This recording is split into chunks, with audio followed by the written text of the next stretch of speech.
Welcome to DAX Machina. Join us as we explore the mysteries of this world. Cryptids, monsters, macabre tales, and horror stories abound. Could they be true? Are monsters real?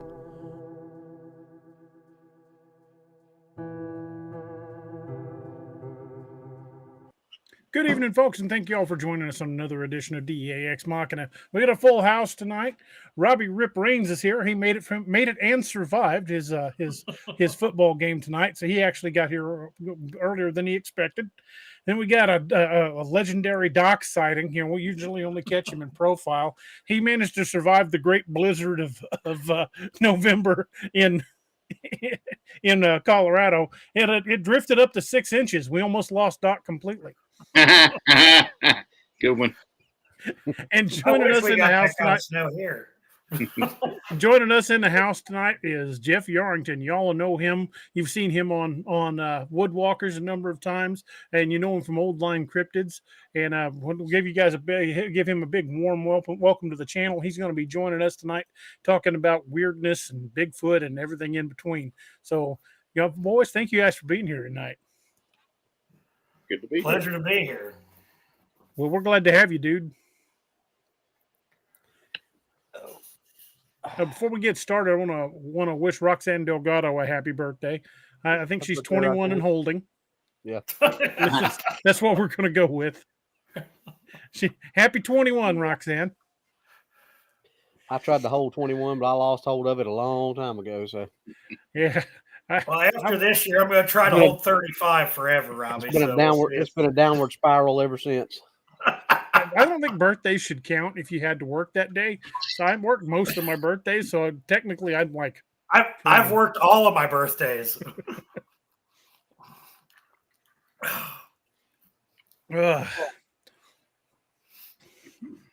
Boys, how you guys doing tonight?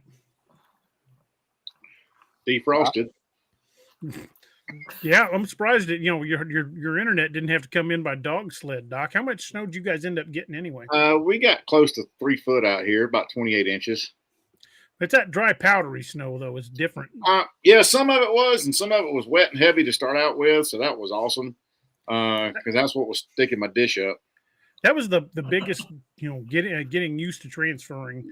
When I moved up here moved back to Missouri from Clayton.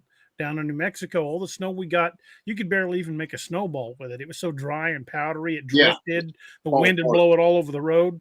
But up here, Missouri, it's thick and wet and generally comes with ice. That's how it usually is with us. Is that the Colorado version of the Arizona heat? It's a dry snow. It's a dry snow. Yeah. Yeah. That's funny. Well, I mean, it was. Thankfully we got everything dug out, and my neighbor came over. He's got a little box blade, and he helped clear out some drive. I mean, my truck will do it, Angie's car will do it, but it's a little bit easier when you're not going through the snow. And folks that haven't lived out that way don't realize that dry, powdery snow can actually be more dangerous than the wet snow. The wet snow is fairly easy to plow, but you get a good breeze and you can get drift 6, 8, 10 feet deep. And just out of nowhere. I mean, just wherever the wind blows that stuff. Yeah. I remember one Christmas as a kid down in New Mexico. I woke up Christmas morning and we could hear my dog barking muffled because he was an outside dog. He loved being outside. We could never get him to come in. We would bring him in if weather got really bad, but for the most part, he just loved being outside. But I woke up on Christmas morning and it snowed during the night, and I could hear a muffled bark. And I said, "Where's Shep at?" And Mom said, "He's under the front porch." And I went out the back door and around the front, and the snow had drifted all the way up level with the roof on the front of the house. Yep. And I had to get a snow shovel and dig a hole to get the dog out. Yeah, I'm not surprised. And it's like that driving down here. Or out here in the Springs area, I mean, we got there's our main east-west road that we drive on.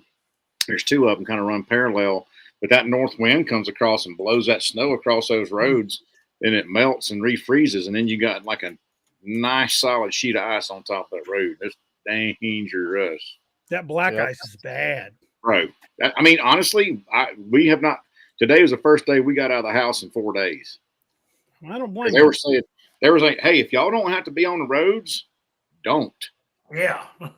don't, because you're just making more work for everybody else. So stay your butts in the house if it's nasty out. I was like, that's fine. I know this is completely not Bigfoot related in any way, but I remember growing up and when I was down in New Mexico, they would tell folks if your car stalls, you slide off the road, especially at night, don't get out of your car and try to walk toward the lights in the distance because they might be 40 miles away. Right. Lots of people, would freeze to death thinking they could just walk to those lights they see just out over the hill there. Yep. Happens every winter. I mean, you probably freeze to death in your car, but it's going to take a little bit longer. Right. So you got at least. Why I always say blankets in your car and stuff like that. Yeah. It doesn't get that. We don't get that kind of snow up here anymore. Not in the last 8 years at least. We don't get that kind of snow here in Missouri, but we get ice with it, which makes it real dangerous. Yeah. And we'll get killing cold once in a while. I mean, it'll drop down, in the double digits negative, and that's pretty nasty. The late 2000s was the last time we really had anything that I would consider impressive. This is the first time it snowed this bad. I mean, I've been out in this area for 4 years. That's the biggest snow we've had in this area. So, without getting political, Doc, you experienced your second landslide of the week. Yes. Yes. Yes. That is correct. He's a landslide ahead of us, DA. Yeah, he's a landslide ahead of us. Yeah, it was but I mean, hey, kept the heater going, stayed inside, watched DVDs, and it was good to go. Heck yeah. Sometimes that's the best. Throw another log on the fireplace and snuggle up under the blanket with a good movie with the wife. Exactly. So don't go to town for a few days. Yeah, exactly. I try not to go to town if I can all avoid it. But let's kind of steer this question back toward this conversation back toward Bigfoot. Steer. Yeah, steer. Pun intended. But Jeff, tell us what got you started. What made you interested in this field? Did you have an experience, or it was just something you've always been interested in? What got you started in this field? Before that happened to me, I had gotten in. I was always into it when I was a kid. I always read books on it, Patterson Gimlin film, all that stuff. But the big thing for me, I never really put things together at first. But the first time I really thought about what else is out there, we had a deer stand that was in a little need of some repair work because a limb had fell on it. Now, I don't know how the limb fell on it. I don't know if something put the limb on it. I don't think that was the case. I think it just fell out of the tree. But it was after dark, and it was a couple days before muzzleloader season. We're like, we better fix this tree stand before we go out. So it would have been 2008.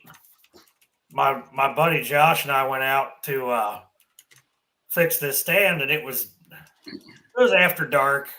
We're like, well, we'll just drive the tractor up there, go cut the limb off, and go back. Well, we were, typical unprepared teenagers. Dim-ass, ever-ready flashlight and a handsaw. Probably not the best idea, but go up there, park the tractor, left the tractor running, run into the woods, start cutting on the limb. I'm holding the light, and all of a sudden, this thing starts screaming at us. And I could never duplicate the volume this thing was putting off. I mean, 100 yards, it felt like you were rattling. Eesh. Like everything's vibrating. Like you should not be able to feel that from a known animal. And I was just typical pissed off teenager. I was like, all right, I'm gonna go over here. I'm gonna run whoever this is off. So I start walking towards it. you know, which everybody should do in the dark with a dim flashlight. And I said, you know, get the F out of here. You know, you're trespassing. And that didn't go well. And next time it hollers again, now it's 40 yards. And I'm like, maybe this isn't a good idea. And it's just raising unholy hell. And my buddy's behind me going, I think we need to back out of here. And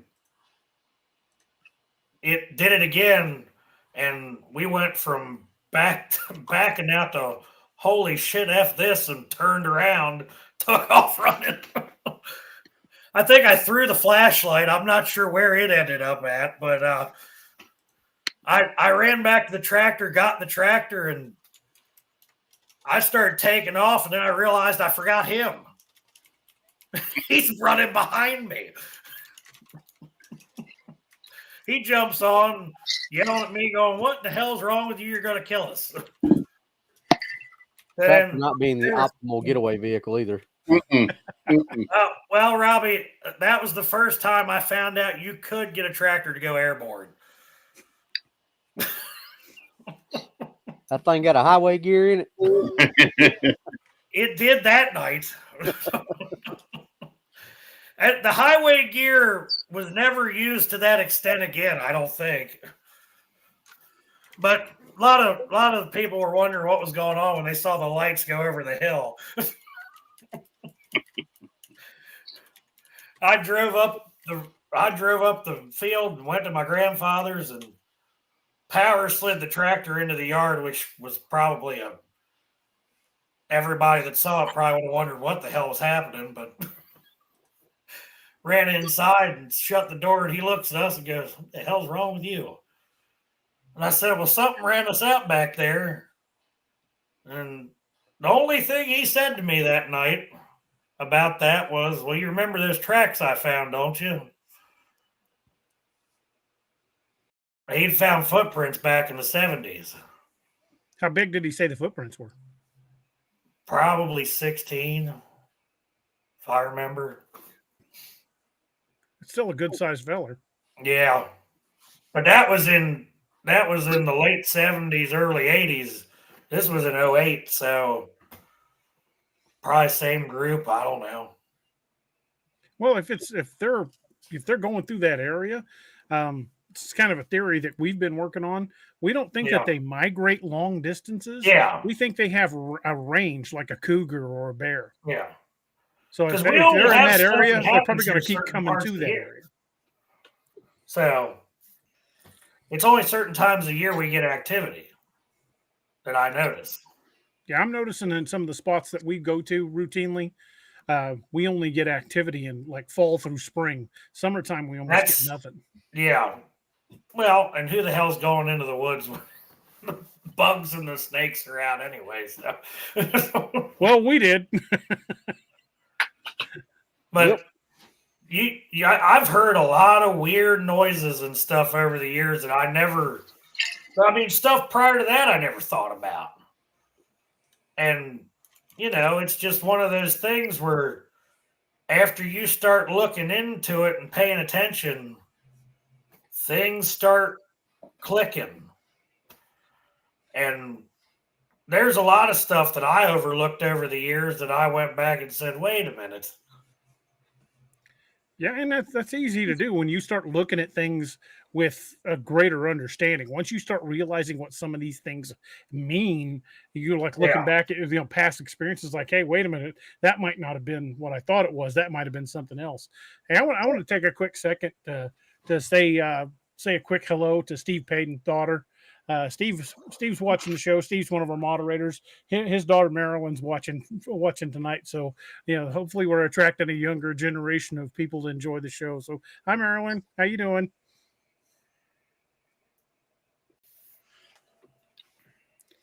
So, have you had experiences beyond that? I know you and I were talking the other day about someone getting a deer kill stolen. Yeah, I've had some other stuff. We had other than the deer, there's been plenty of stuff I've had encounters with here. Trying to think between here, just in the state of Maryland alone, some in West Virginia. I'm pretty sure I ran into a dogman in West Virginia. That was a creepy place. Green Mountain in Monongahela. And if anybody wants to go visit that place, they can, but I'm not going back there again. You know, it sounds like a fun place to go to me. I mean, if you guys wanted to go, I might make the exception, but I ain't the brightest bulb of the pack, but I like to go to places like that. I can tell you this much. If I go back in there, I ain't packing a turkey gun. We're not either. We don't we don't go in light. In case you have not listened to the show, we don't go in light. I know. I had a turkey gun and a pistol, and that was Yeah, well, we have gone in places fairly lightly armed before, but we kind of learned our lesson on that. Combs Ferry was the expedition to Combs Ferry was a big lesson learned for us. We only went in with handguns because we had certain expectations that it would be tougher to explain long guns if we had gotten confronted by Missouri Department of Conservation. But ain't nobody in Combs Ferry after dark. So next time we go in, we are going to be much more significantly armed. Yeah. Plus, we had 7 guns, and we figured it's okay, but we wasn't taking into consideration that we were going to have to be ferried in 3 at a time. When we decided, we'll just take handguns. There's 7 of us. We'll be fine. At the very least, I'm taking one of the big caliber rifles at the very least. Yeah. I'll tell you guys about that one, but let me get to that part about the deer you were saying. That was a couple weeks ago, and we had one of my friends was out. I wasn't hunting that day. He calls me and goes, I don't know what to make of this. I shot 2 does because our archery season starts early. It's like September 7th. And I can shoot them year round on rifle permits because of the crop damage. But we try to wait till about now before I start doing that till after the rut. But he calls me and he goes, something's not right with this. And I'm like, what do you mean? He's like, well, I found the other deer, but I went across the field and the blood trail showed her crossing the field, going down into the ravine towards the creek. For some reason, the blood trail turned around and came back up the hill. Now, when the hell have you ever seen a wounded deer turn around and go back up a hill? Well, wounded animals don't generally go uphill. No. It's a lot harder. They'll continue to go downhill. It went back up the hill. It turned and went along the other side of the field for a couple hundred yards. Then it turned and went back in. And right there, right inside the wood line, it got hit by it. Something tackled that thing. That was the only thing I could figure out. The brush was all tore up and disturbed, and I've seen plenty of coyote kills. Now, coyotes would have left that carcass there. That thing would have been torn to hell. There was blood all over the bushes, into the tree. It was the craziest damn thing we've ever seen. And we've trailed a lot of deer, and that one was just odd. And then there was like 1 pinprick of blood after that spot. And then the owls started. The owls is the interesting part. Really. Yeah, that was like the weirdest thing about that was the owls. And the strange that's thing the part about that here, intrigues me. Yeah. Owls around here, I barely hear them. But it always seems to be like in the active times of the year when we got these things moving around. Well, Seems to they, be they when say we that go- up in Alaska that the bears have learned to zero in on gunshots out in the Yeah. woods. They hear a gunshot, they know something's been shot, and they'll come in and steal the kill. It happens all the time. But this was a bow kill, so I don't know. Well, I'm sure they smell the blood. It or- probably got Not maybe only it was that, that down bow the string, hill if you know what there. you're listening for, you can recognize a bow string. If it was across the field and happened to be moving through that area, and I talked to a couple guys about this, maybe the deer just happened to come upon it while it was down there at the creek or something, and it figured out, oh shit, we're in trouble, turned around and tried to get away from it. Yeah. That's what I'm wondering. It might have just crossed its path and found that blood trail.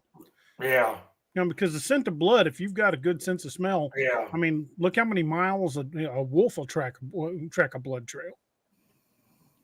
Yep. Well, they say wolves can smell a blood trail from, what is it, like 6 miles away? Yeah. Probably something like that. I mean, And I'm convinced they run that ridge above my place, so most likely they were coming down off the ridge at night and probably just happened to cross paths with that deer. What I'm thinking. I would agree. I think it probably, saw an opportunity and took it.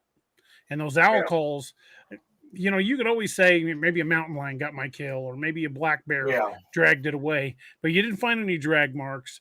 And then those owl calls coming at you from opposite sides, that's not a typical owl behavior, especially when you started describing the owl calls. Too. It wasn't like there was like a couple of owls. It sounded like there was a whole damn group of them.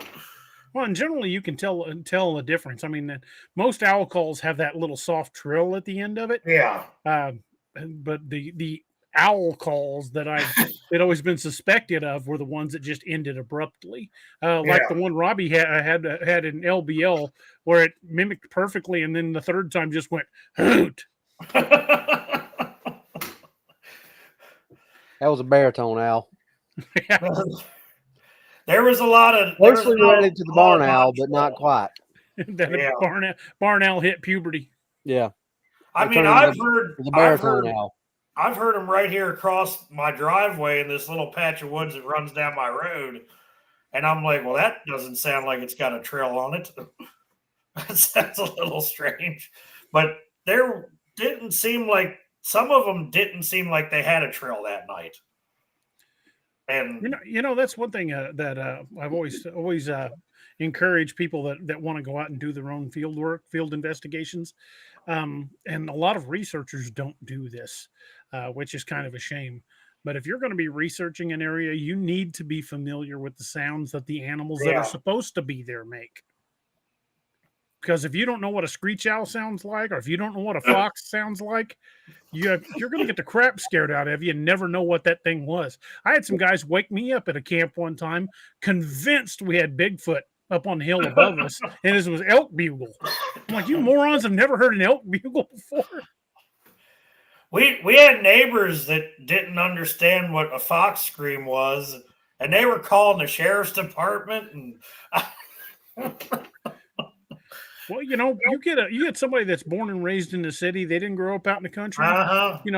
You take them out camping and they hear a screech owl, they're done. They're ready to leave. Screech owl will make a believer out about anybody until they realize what it is. Yes, I'll tell you what else will freak you out. Have you ever heard of peacock? Yep. Hey, check this out. A peahen will scare the crap out of you. Arkansas hog hunter Dan says, we followed a doe that had been shot with a 30-06 at 100 yards, then laid down and waited a few hours and went back. Somehow the thing something got it a mile or so worth of blood straight up a mountain with no drag marks.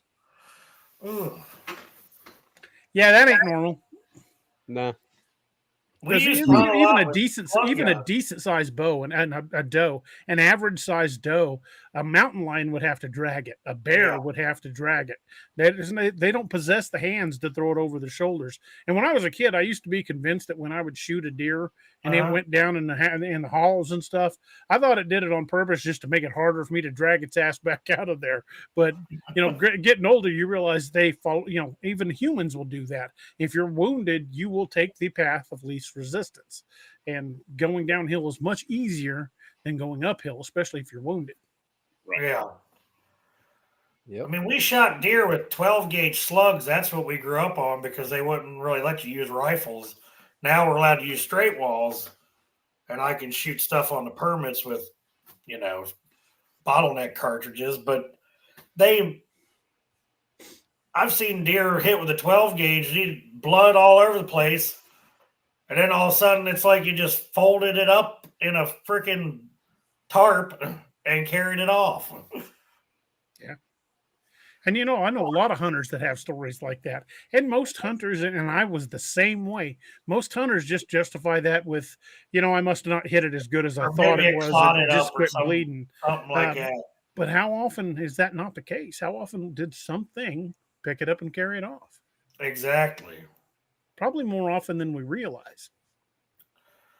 Now, I don't know if any ever heard of one try to mimic us. Here we go. A blue heron. A blue heron call. I've never heard of blue heron. Blue heron. I've never heard one mimic a blue heron call. I've heard blue herons, but not that I know got of. surrounded one morning by the barn by 3 blue herons. Let me say blue herons. And they were 3 sides of me except for the barn, which is what I was walking into with all the cows.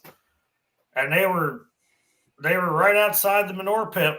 I couldn't see them because of the lay of the land, but you don't get 3 blue herons at the same time. Least of all, surrounding you. No, not at 4:30 in the morning. And generally, most birds don't call at night. No. Very few birds will actually call at night. I didn't even think anything of it at the time when it happened. It was a couple years after the tree stand incident, but I was just like, well, that's weird. And then I went back in the barn, started milking the cows. But, you go back and you think about that now, and it's like, that is odd. Robbie, what you and Doc? What's one of the weirdest things you guys heard in the woods? Oh, I'd have to say that that trio of owl calls with the third one coming in, the baritone owl. That's probably top for me. Because you said, especially on the parabolic mic, and you hear the first 2 just be perfect mimics to what Johnny did, and that third one was just, oh, and you're like, okay. Yeah. What about you, Doc? I ain't never heard anything like that, but I've heard a couple of boar coons tying up in a big old red oak, and that scared the hell out of me when I was about 9 years old. I didn't know what it was, man. It's like the gates of hell had opened up. A boar coon is a nasty son of a bitch. Right. And there's 2 of them hosses. I mean, they were studs. They was up in the tree on this big old limb, this big old low-hanging limb. It was Tyson and Spinks, baby. They was getting after it. You know what I mean?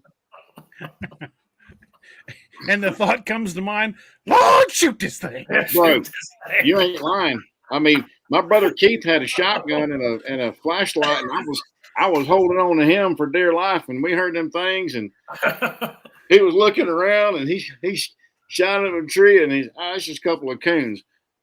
I'm glad it was, because it was almost a brown pants day right there. Knock him out, John. Dude, you ain't wrong. It scared the crap out of me.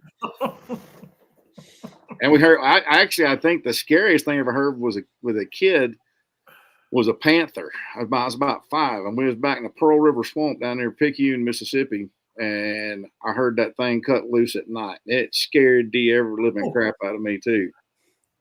Mountain lion scream. That'll make your blood run cold. Yeah. Mhm. Big old Wampus cat, man, down there. I mean, tracks like that, suckers are big. Yeah. I've heard one of the strangest things. You ever heard your friend next to you snoring, and then you hear something snoring across from you? 3 miles, off the road on a mountain in Western Maryland. While your other friend's on this side, and you're all, anchored to the same tree in hammocks. Yeah. Talk. Yeah, I mean, Robbie. Look at the time. I think that'd be the moment. Then you just hear the hammer cocking in the sleeping bag. Yeah. Well, that's another unfortunate thing about Maryland. They're weird about you carrying in the parks, but there were some shotguns and some cans of bear spray and some other weapons of. I've heard researchers say that they carry bear spray, and we've really got no case information to say one way or the other how bear spray will affect a Bigfoot or a dogman. I can tell you from law enforcement experience, I've seen guys just wipe it off and keep coming. And in order for us to get certified to carry it, we had to get sprayed and still cuff somebody and still fight. That's why I got a lot of sharp, stabby things for backup purposes. And I've seen that happen with guys too. They think they just throwing some Tabasco on a breakfast burrito or something, Yeah. But I want to think about it like this from a physiological standpoint. With if it's a Bigfoot or a dogman, they have much more higher attuned senses of smell. Could it affect them like you throwing cayenne pepper down to throw off tracking dogs or something like that, like the movies or whatever? Yeah. So I mean, could it work that way too? I think it could. I don't know. I'm just spitballing. I'm just a nurse. It's like my neighbor using fox urine to throw off the foxhounds that used to run on his property with. Who knows, man? I don't know. It could just piss it off. Very well could. For sure. Yeah, it's hard to say, but that was a strange night. I would imagine. I'm laying in the hammock and I'm like, I gotta get up to pee. go to start unzipping it, and I hear, and then right across in front of me, I hear. I don't really have to go to the bathroom. Hey, Robbie, I had to pee really bad. All right. I think I'm just going to pee right here in my pants. What Bill Engvall say? I'm 50 years old. I can give a damn. I'll wear the rubber pants. Well, the snoring was a little louder than that, but I'm not good at describing stuff. So it's you hear that and you're like, But of course, my dumb ass, what did I do? I wanted to see what it was. So that's how I would be too. I unzipped the tent. I was like, this might be my only chance, and I unzipped the zipper. But I always figured for my headlamp, and that was when it quit mimicking, and I didn't hear it. I always used to have this irrational fear when I'd be out camping that I'd go to unzip the tent and stick my head out, and it would be right there. Yeah. Hey, we're at the bottom of the hour. Let's take a brief moment to hear from one of our affiliates. And since Doc is here in person, we don't have to play that short video. We'll hear from Doc himself, because I believe you're closing in on number 200, aren't you? We are indeed, and may have confirmation on 200 and 201. So for those of you who don't know about our company, head over to darkangelmedical.com right now and associate yourself and familiarize yourself with us. What we do at our little business is we pack birthdays into boxes. I make and sell a wide variety of anything from minor first aid boo-boo to major first aid trauma, holy crap, somebody's bleed to death kits.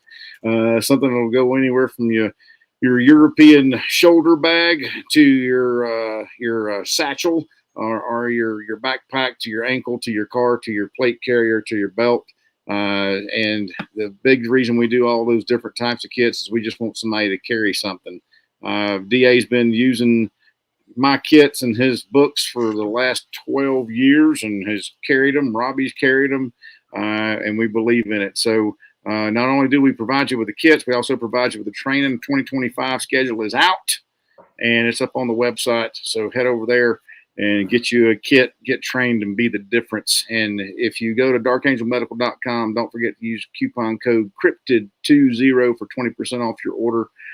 We are also HSA and FSA eligible, so if you got some monies you need to get rid of, we'll help you get rid of it and be happy to do it and give you a kit that has a kit for life guarantee, because if you use your kit to save your life or somebody else's, we'll replace what you have used absolutely 100% free of charge, and that's our guarantee.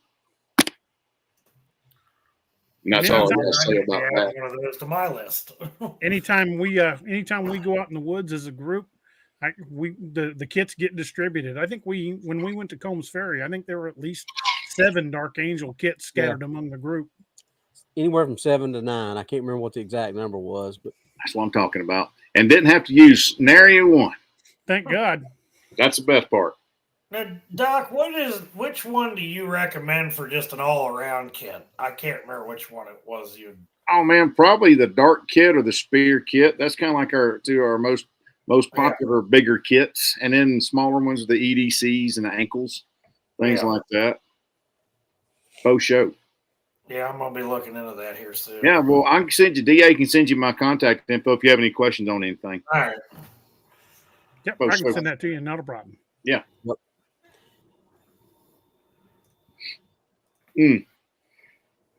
Now here's one for you, Jeff. I always like to ask this to everybody, to all the guests we have on the show. What is your most terrifying experience going out and hunting cryptids? I haven't intentionally gone looking for anything, but what the stuff I have ran into, I wouldn't say that one really bothered me that much. When I got chased out of the woods, I mean, it did when I was there, but it was never really the one that bothered me the most. Had a couple odd ones. I wouldn't say this one really scared me. I got another one. The West Virginia one was creepy, but there was an incident here a couple of years ago during gun season. I was in a stand and I just thought something was looking at me.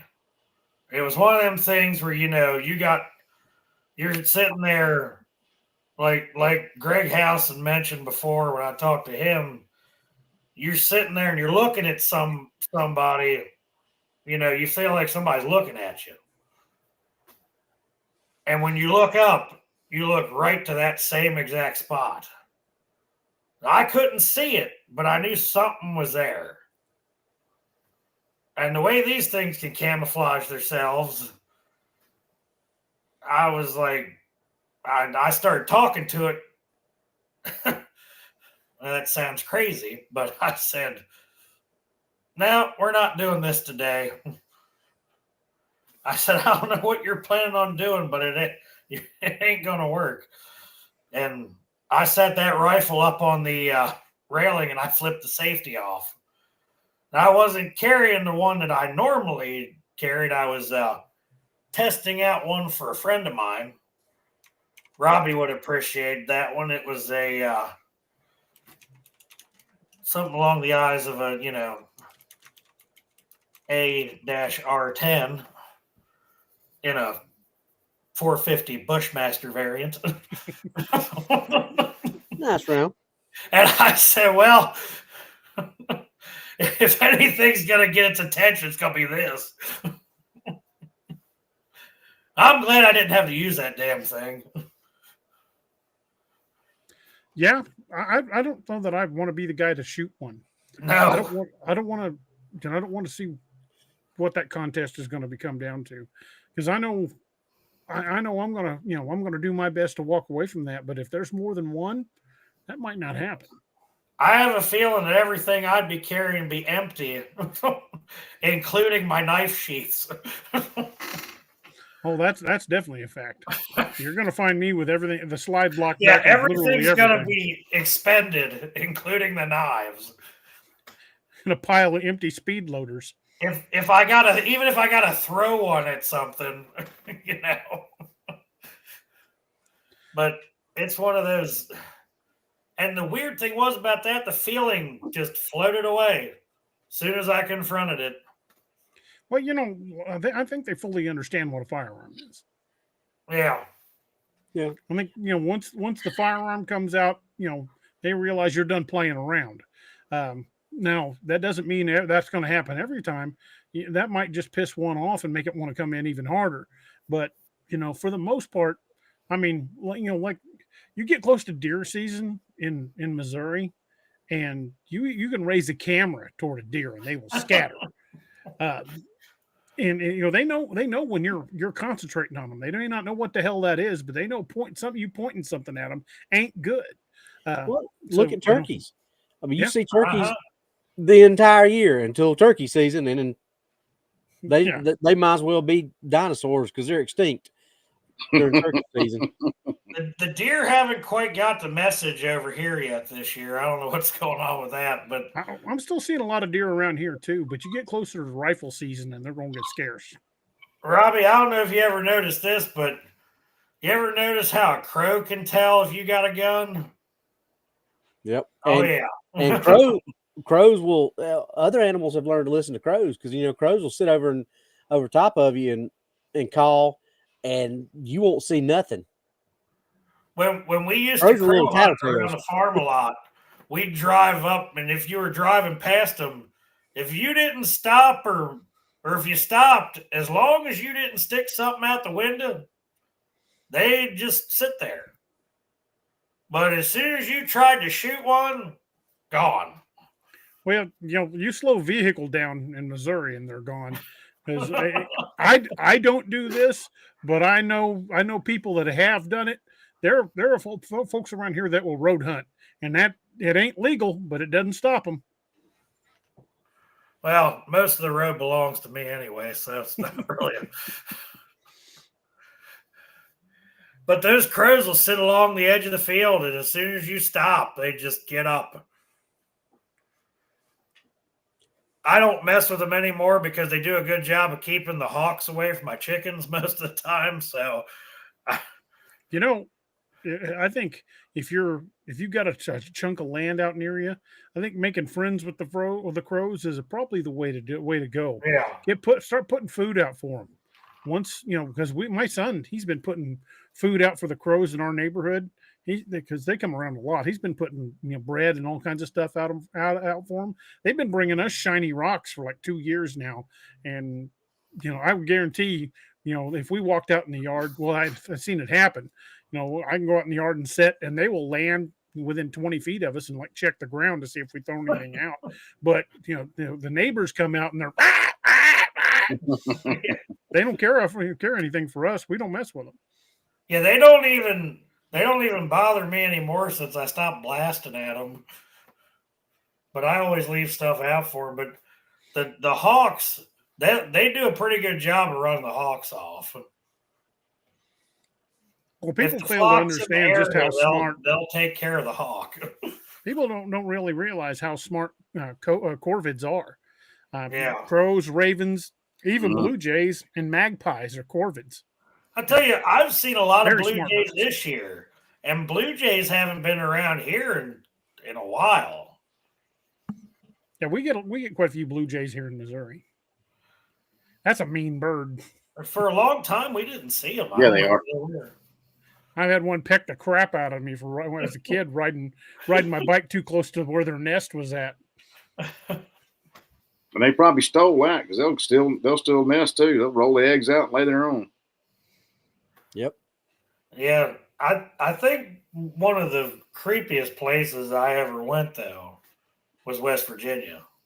Where at? That was Monaga Hill on Green Mountain, and turkey hunt about 4 years ago. And I am not a turkey hunter. I just kind of go for the, the camaraderie of it. But mountain turkey hunting is not my strong suit. Now, if you put me up there during deer season, that might be a different, might turn out differently. But turkeys, not really that great at it. But we were out there, and we'd probably been there for a day. I went out the following day, and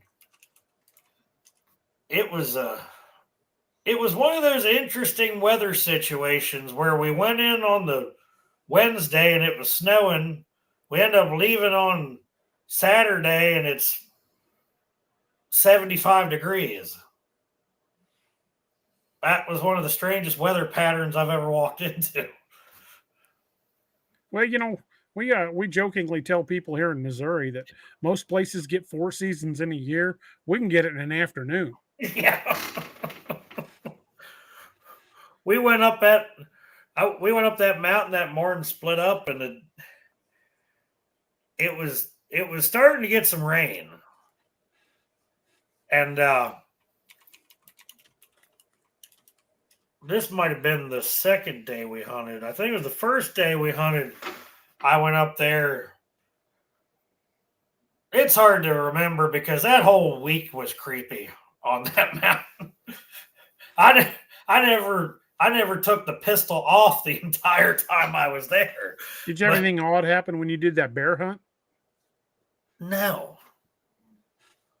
Well, I've done that 3 times in Maine with dogs, but I think it's because there's so much going on, the hounds and all the trucks and stuff running.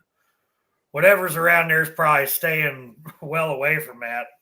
And we're not running at night or anything. So it's one of those, But that I wasn't far from Palmyra. That Palmyra, Maine is one place that's on my bucket list. I want to go to Palmyra and do. I didn't realize I was only an hour from Palmyra, and I've been hunting at that place 3 times. Well, if you've been hunting up there, you're certainly in some interesting territory. Yeah. Yeah. That's definitely a place we need to go before it's over. Because there's still reports coming out of that area. Yeah, there what was it 3-ish months ago or something like that? Mm-hmm. Really? Apparently, the family that lives in that farm now still has problems. Mm-hmm. Really? Mm-hmm. Because the folks that were having the story with the old boy that put his guns in his barn, they moved. Yeah, because that's the one with those up on the roof and everything, ain't it? Mm-hmm. Yeah. But there's been like 3 families that have lived there since, and every one of them has had some kind of issue, whether it be a ghost or seeing the dogman type creatures or just weird lights, and which those people had seen the weird lights because they saw those actually came before the dogman because they were sitting out on the porch and saw those, and then was it later on that night or the next night when they started seeing the dogman? DA, I think it was the next night. Yeah, because but they didn't see him until they saw all these weird lights in the woods because they thought somebody was in there hunting on the That's what got him and his son to go out there and check it out because they thought somebody was out there on their property doing night hunting. So that's another thing you get. Like we get a lot of like weird stuff on trail cameras, like orbs and shit all the time back there. Yeah. We do too. 600-pound black bears. Hey, we killed Robbie. We got a 554 while we were up there. And I got a 600-pound one right outside the window, basically. Is he still there? Yeah, Dad saw him 2 nights ago. That is a big rascal. That thing decides it wants something, it's going to take it. Yeah, that was one of the things when we were in West Virginia. We were seeing a lot of bear sign that week. But it didn't creep us. That didn't bother us because we're all used to bears. But that one day turkey hunting, I went up on that ridge above us where we were camped, and I've never been in a spot where I've been heading towards something on a hunt and locked up. Have you ever had a dogman experience or encounter? I'm thinking that's what it was. Because this just did not seem like Bigfoot to me. I'm gonna tell you, we've talked about this because I think that, or we both think Combs Ferry was a Bigfoot, and we think the first time we were in Joe Ball was a dogman. Because when I was in Georgia with Jessica, the first time I went, I'm pretty sure we were surrounded by Bigfoot, but felt, and I mean, it was kind of tense because you didn't know what they were going to do, but it didn't feel like we were in any kind of danger. It just felt a little tense. Yeah. The second time we were up there, exact same spot a year later, but the weather was different. Weather was a lot warmer then than it was the time before. Yeah. But I felt like we were being hunted that night. Same exact feeling I got when me, DA, and Noah were in Joe Ball that first time. Same exact feeling I got in LBL at the meet and greet that time. So it was the same feeling I got Combs in DeMumbers Bay that night too. Uh-huh. I've had all kinds of different experiences, but that it's like you said it, Jeff, it's a totally different experience, a totally different feeling. Yeah. Because anytime that I'm pretty sure it was a Bigfoot, it was just kind of like a little intense because you don't know. Like here, I know it wasn't I know it had a bit of Bigfoot. Yeah. And there's always go ahead, Dan. Sorry. I was gonna say there's always a chance that a Bigfoot's gonna turn aggressive, but the chance that a dogman encounter is gonna be aggressive is a whole lot higher. Mm-hmm. And I watched and this put this in perspective because this was in LBL. I was watching the Small Town Monsters Dogman Territory, which is a really good documentary if you haven't watched it. I know you watched it, DA. Doc, I think you said you've seen it too, right? Mm-hmm. Which one is it, Robbie? It's Dogman Territory. It's the one where they interview Martin Groves and interview Jesse and Joe. Yeah. Hellbent Holler. Well, it was the one with Jesse and Joe when they were talking about the one that where Joe snapped the pictures with the thermal imaging camera. And they were talking about this, and I don't know if you put this together or not, DA, but they went back out there during the day, and when they went to where this thing was it was standing in a ravine. So they were only it looked a lot smaller. Start to sound familiar? Sounds just like what happened to you. Hmm.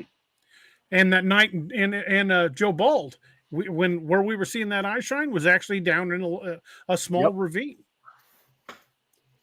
So, holy crap! I was watching that today, and he was talking about that, and he said it was in a ravine, so they only saw it from here up. And Joe's like 6'3", they said, so he goes over there and he stands in it, and Jesse was like, "That's about as much as we could see." So this thing was at least 6'3", if not more. And the same thing with us when I walked down the hill and Tyler said, "All right, stop." That's about where it was at. And I said, "All right, I'm gonna start lowering my head, and you tell me when it gets to work." Because we were thinking this thing was like 2 or 3 inches off the ground because it's pitch black. You can't tell where the ground is. But looking down the hill, it makes it look like it's a lot smaller. I ducked my head about maybe a foot, and he's like, "Stop." And I looked down. I'm like, "Dang, this thing was 2 to 3 feet off the ground instead of 2 to 3 inches off the ground." So it had to be at least 6.5, 7 foot. Phew. Well, I think whenever DA and I were at Joe Bald, I think that was a dog man there that night as well, because we both got the heebie-jeebies at the same exact time and had seen some movement, whether it was eye flash or not, in the back. And we're like, you know what? All we got is a couple of 9mm. Saw something walk between trees. Yeah, y'all have a good night. Yeah, we did, because we didn't venture. What were we? Maybe less than 50 yards in the woods. Yeah, but not far. Yeah, we were like, yeah, I think that's a good time to. This is a good place for a stick up. Jeff, what happened was an interesting day. Yeah. What else happened with that? So Huh? I'm going up the hill. Oh. And there's a lot of West Virginia, especially that area, there's like a lot of rock and a lot of mountain laurels and stuff. So as I'm going up, I'm starting to climb up some of these rocks, and I'm getting to this one spot where there's a lot of real thick laurel up top. But I had to go around this big ass boulder to get up to where I wanted to go to set up and try to call these birds. Well, as I'm getting closer to this boulder, I'm looking at this going, looks like a damn ambush spot.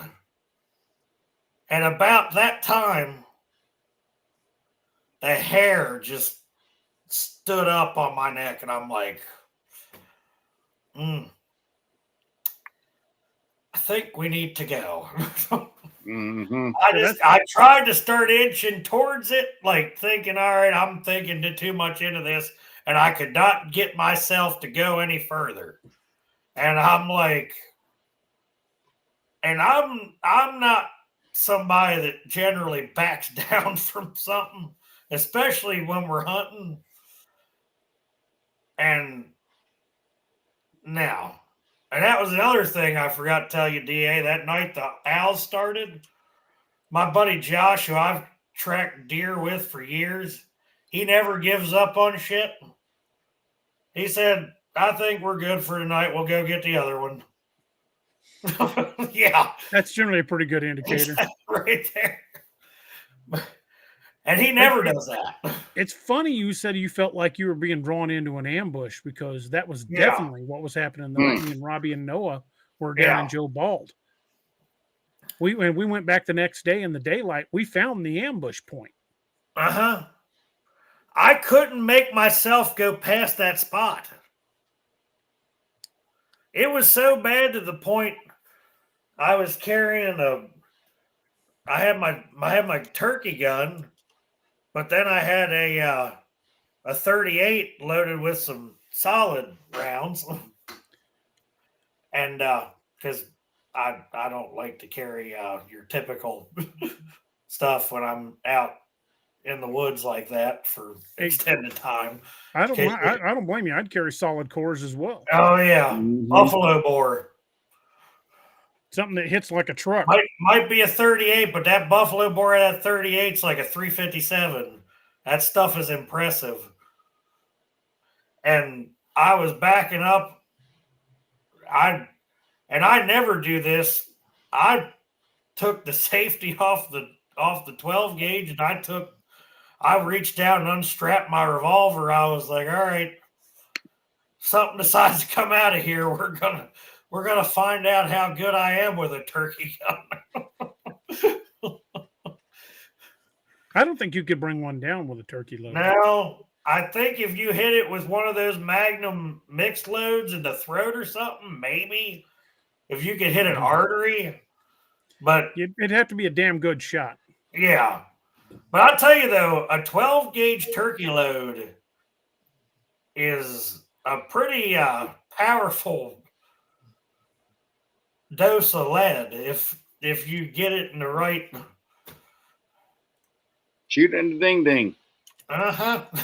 Exactly. Hit it somewhere it's gonna bleed.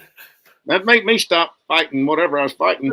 Put the first 3 rounds of that into that area, and then yank the pistol out and forget about the turkey gun.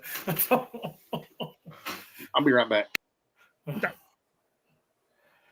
That's what I would do. I was reading an encounter the other day, and I've got to see if I can find it again. I'll send it to you guys.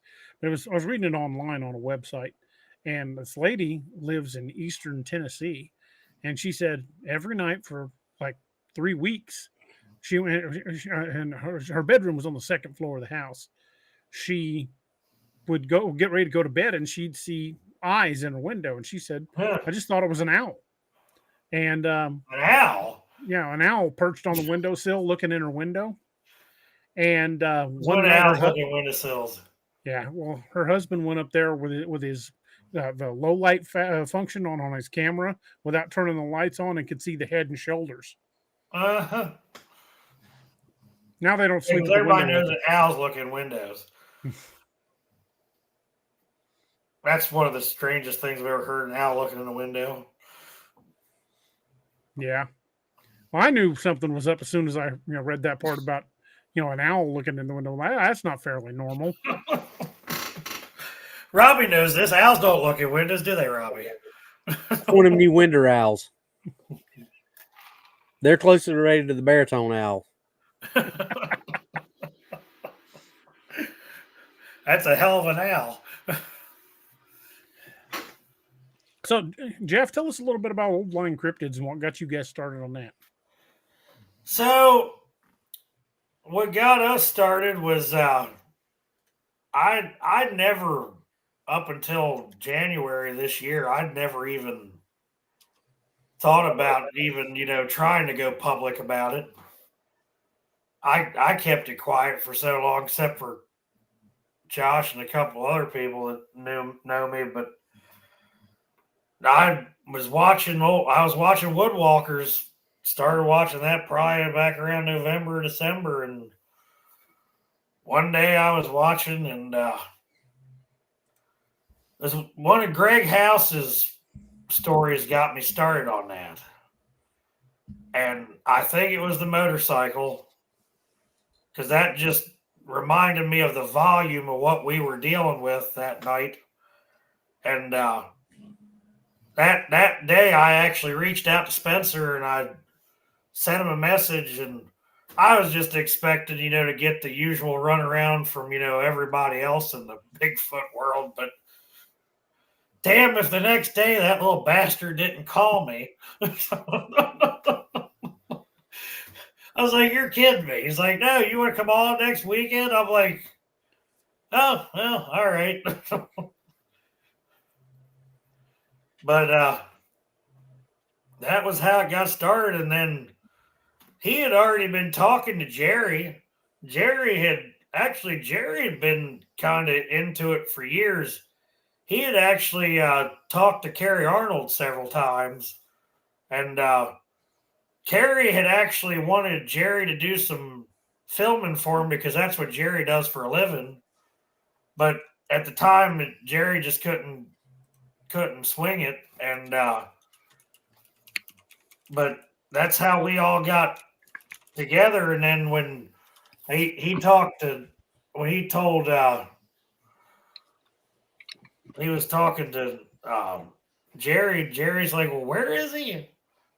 Because Jerry got home that day and saw the show and was like, wait a minute, he's only 5 miles from me.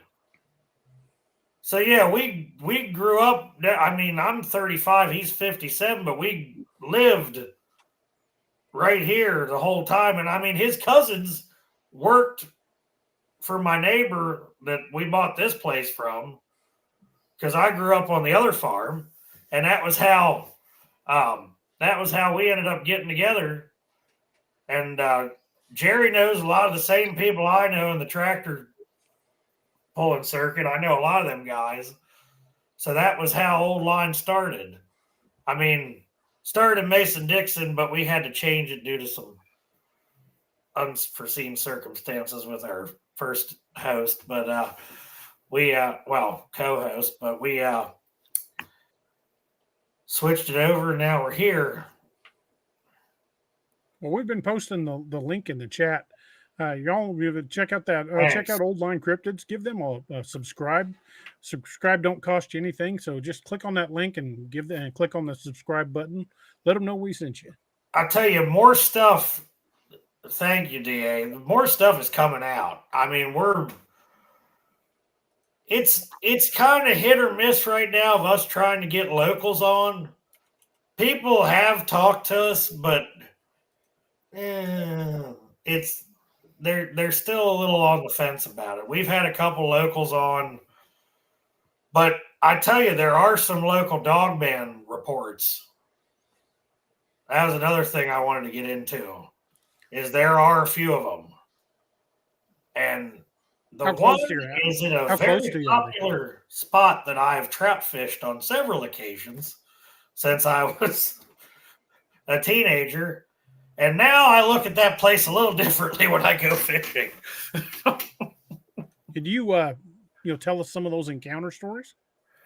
So that one from what I know, I think it was a mother took her 2 kids to the creek, and while they were playing around the water, it was like up on a rock or something, and it had they finally noticed it, and it kind of bowed up at them and was, posturing like it wanted to charge, and she was able to get the kids to go back up the trail, but it followed them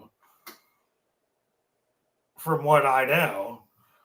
And I've been trying to get a hold of her, and I just have not been able to.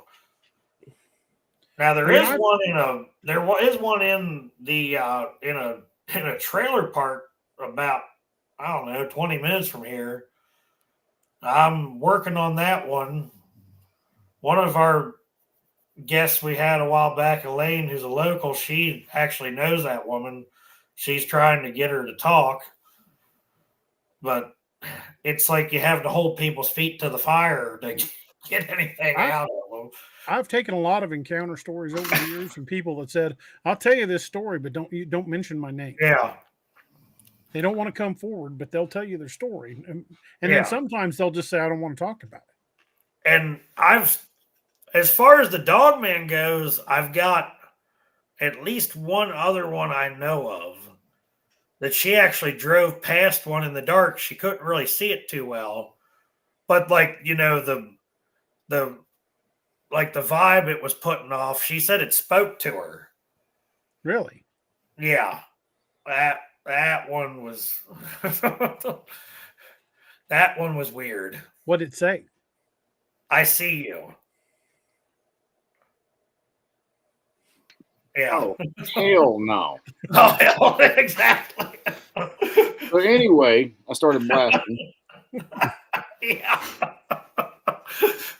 When she told me that, I was like, where did you say this was again? And she told me, I was like, I'm glad I don't go over that way too much.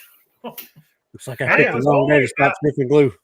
It was only like two years ago, too. That was a creepy thing about it. And yeah. I did a local show here a while back. Lady named Linda Eastburn, she has her own show, and we went over and filmed with her and one of the other guests in the group. And I don't have his permission to use his name, so I'm not going to use his name. But he was asking me about Dogman because that's why she wanted me there to talk about Dogman. And he asked me to describe one to him. And I started giving him some descriptions. And he said, all right. He said, I had something like that attack my car one night. And he starts telling me the story as he's leaving. He's a musician. He was at a friend's house playing music. I think I've heard this one before. And as he was leaving, he saw this thing darting, down through the ditch, chasing his car. And he said it basically ran up onto the road and slammed into the front end of his car. Did like $3,000 worth of damage to this little Prius. And well, yeah, it's a Prius. I get it, but still, I thought once you did that to a Prius, it was totaled. Yeah, you always heard that if you roll the window down on a Prius and stick your arm out, it'll turn. But he said it did about $3,000 worth of damage to this car, and he said the weird part is he floored it after it hit the car, and it rolled away from the impact and then got up and ran off on two. Yeah. And I said, where was that at? He goes, do you know where Joe Bald Road is? And I'm like, yeah. It was literally half a mile from where Robbie and I had our encounter. That's where he hit it. Yep, just outside of the old Joe Bald campground. Shit. And I had never met this guy before. And to be honest, I haven't seen him since. But yeah, just out of the blue, this random encounter talking to this guy. And he basically corroborates our encounter at Joe Bald. I know other than those few things, I've also got, now I haven't got confirmation on this, but in that same area where the trailer park was, supposedly there was a lizard man. How far are you from Skateboard? Skateboard, where is it? Skateboard Swamp? The lizard man of Skateboard Swamp? That's not too far from Robbie. Bishop Well, County. Bishop I'm County. in Maryland, Is it so I'm South not Carolina? sure. Where is that, Robbie? Is it? In Darlington County.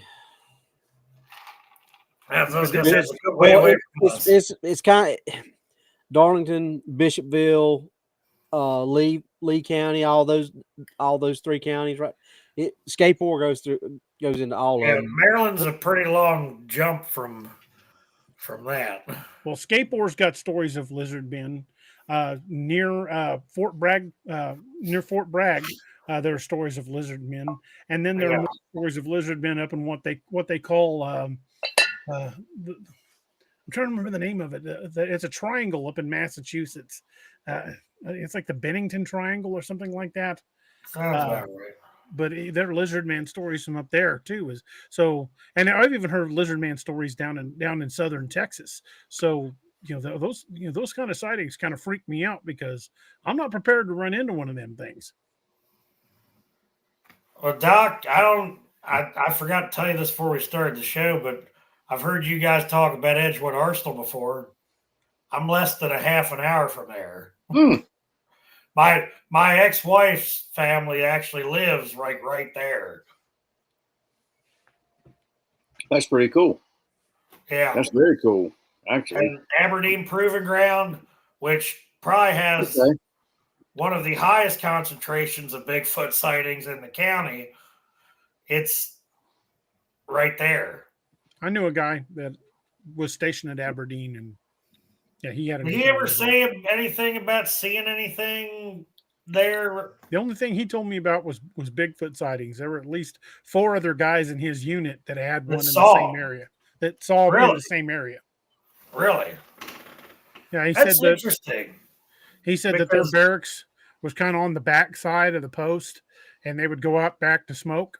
And he said several of his guys in his platoon had all gotten growled at or chased back in the building when they'd go out back to smoke. Really? Damn. That could be a good way to make you quit. Yeah. It'd be a wake-up call for me. I'm like, you know what? I don't need one that bad. I think I used to bow fish a lot around the proving grounds, like right along the border. And I always thought that was kind of an odd place to be in the middle of the night when you're bow fishing. Well, up on Fort Leonard Wood is a lot of Bigfoot sightings as well. I've even heard of a couple of dogman sightings in that area, but along the Big Piney River, part of that dips through Fort Leonard Wood's acreage, and that area is just thick with it. What people don't realize about Fort Leonard Wood is it's not just the base; it's in excess of 25,000 acres that is protected. Well, we've talked about how many of these bases or camps or any of these military, because we've talked about, Camp Lejeune has had a lot of dogman sightings and a lot of Bigfoot sightings. Fort Leonard Wood, Fort Most Sill, of the bases in Alaska. Fort Carson. Yeah, Fort Carson. The list goes on and on. But what's the common denominator? There's a lot of national parks around most of these bases. Absolutely. I also heard a story. It's from an uncorroborated source. The guy claimed he was in the Air Force security, and supposedly a team had to chase one out of Cheyenne Mountain. I would not chase I it. wouldn't. Yeah, it somehow got into the tunnels of Cheyenne Mountain, and their unit was sent down to chase it out. I would not be surprised, but man, that's a hell of a stealthy little critter to get up in there. That place is I heavily don't know if guarded. that's something I'd want to be chasing out of Yeah. anything. I heard the story from one guy, and I was supposed to hear from some of the other guys in his unit, and they never got back to me. So I've just got the one guy's story. But the way he told me the story, the dude was holding his whiskey glass like this. I kept topping it off, and he'd drink it, then he'd hold it like this. His hands were shaking, and it wasn't him faking. Dude was clearly shook up. You think you could get a hold of any of those guys that worked at APG? DA? Maybe. I used to work with the guy a number of years ago, and I think we're still friends on Facebook. I might be able to chase him down. See if you can find him, because I'd like to talk to him if he. Okay. I mean, that would be interesting, because there's a lot of, well, it was always called the Aberdeen Wild Man. Mm-hmm. That area. That's a pretty active section. Now, across the river, Cecil County, there's an area we go to. We happily refer to it as the Peninsula. If I'll tell you guys the real name of it if you ever want to look it up on a map when we're off the show. But there's a couple spots out there where there's a park and a state forest that are pretty good size, and one of them's bordered by a dump, and they're on a peninsula, and there's a lot of activity out there. There's a couple guys I know that research out there, and they've got several casts. I mean, a lot of casts out there, and that's the area my dad grew up in. And Dad never even liked going out to some of those places back when he was younger. And it's you drive around there at night, you get off back past the town, no light pollution. Once in a while you'll see a house up against the state land or the out by the park that's lit up like airport runway. That's not strange at all. But I mean, they got so many lights on that house that what the hell are they trying to? Yeah, that's something I've noticed when I drive back country roads here in Missouri. Yeah, you won't see it everywhere, but you find some places that have like what we used to call booger lights or security lights. That's how it is. You see a place that's got 8 or 9 of those. They're keeping that lit up for a reason. Yeah, and I don't see that kind of stuff over where, like in our area, but when I go across the river and I start getting out to some of those spots out there, you'll start seeing a lot of booger lights. A lot. Keeping things out of their yard. In specific places. Remember the house we went by when we were going to Smiddle Cave? Yeah, that place had more freaking lights than a Christmas tree. It was like every 5 inches there was a different another. Robbie, that's what some of these places look like. Yeah, they're in the spot where there's not a light touching, and I'm just looking at that driving by, going, "Huh." Yeah, this house that was down in that valley down by Smiddle Cave. That, like Robbie was saying, there was not a spot that the lights didn't overlap. That's a good indicator. Hey, Robbie, I just heard about another place. If you and Doc get up here in Missouri in January, you guys can get up here. I heard about another place up by Truman Lake that the local teenagers used to go there to park until something started shaking their car and screaming at them. Okay. You talked me into it. I'm pretty sure I can find it from the description I was given. Oh, there's a lot of stuff along the river here and we're not far from the river. There's a lot of stories. There's a lot of man-made lakes in Missouri that are dammed up rivers. Table Rock's that way, Taneycomo's that way, Bull Shoals that way, Lake of the Ozarks that way, Truman's that way, Pomme de Terre's that way. We have a lot of massive lakes that are just dammed up rivers. The Lake of the Ozarks is a confluence of three good-sized rivers, mostly the Osage, but the Niangua and a couple others flow in. Yeah. And the Lake of the Ozarks actually has more shoreline than the entire state of California. Mm-hmm. I actually live within a few miles of the Susquehanna. That's where I am. Right before it dumps into the Chesapeake.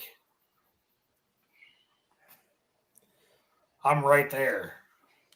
And that's one of the things I guarantee you gotta take into consideration is, when you're looking for habitat for these things, there's got to be a good water supply. Everything's got to have water to live. Yep. And there's a lot of creeks and stuff that come through here. And I got a state park right behind me. I got a power line cut through, and there's just so many places, especially across the river. Now, here's one, DA, and I don't know if I've told you this one. The guy I know that researches that, his one sighting that he actually had over there, they were quadrupedal. Well, we've been saying for a long time, I think they're primarily quadrupedal. Yeah. And so it would make sense for that much muscle mass. I always kind of thought to myself, how are they getting around without more people seeing them? And, the more I used to listen to the old Bigfoot Outlaws videos, and I listened to Kumbo and them talking about it, it just started clicking. I'm like, that's how they're getting around here. No one's seeing them. Well, let me share something with you and let you take a look at this. This is a map of the Mississippi River and all her tributaries. Look how connected that is. And that basically goes from the Appalachian Mountains to the Rocky Mountains. That's a super highway. Waterways are very similar to that. And I'm literally right here in Missouri. Look at the confluence of these rivers. There's the Mississippi right there and the Missouri right there. And all these major big blue spots are the lakes that were made by damming some of these rivers. What the heck was that? That was my cell phone. Okay. But, that right there is just a network of highways for these things. Plenty of fresh water and the ability to go, well, just about anywhere from the Rockies to the Adirondacks without being interrupted. Now, granted, some of these rivers go through towns, but how many stories have we heard about these things raiding dumpsters or being seen in towns? Yeah. Urban sightings are not uncommon.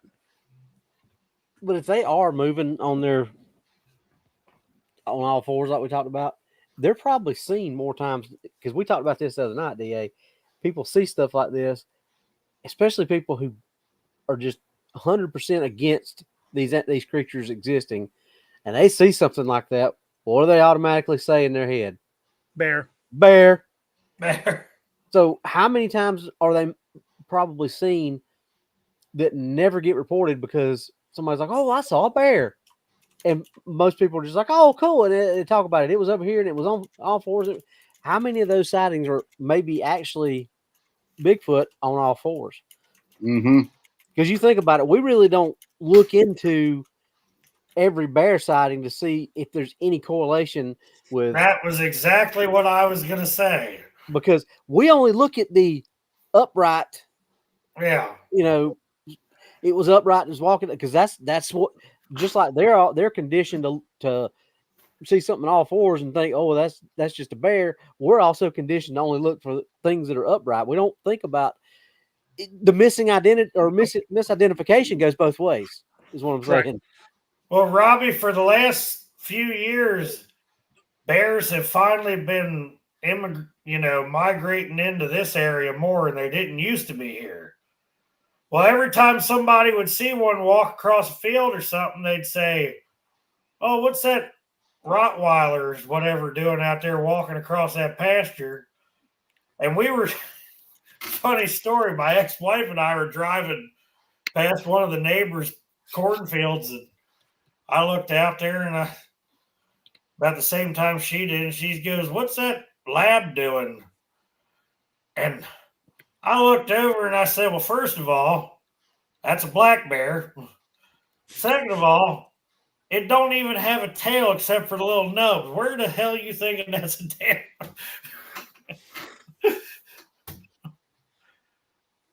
we were also driving down the road one day, and she couldn't tell the difference between a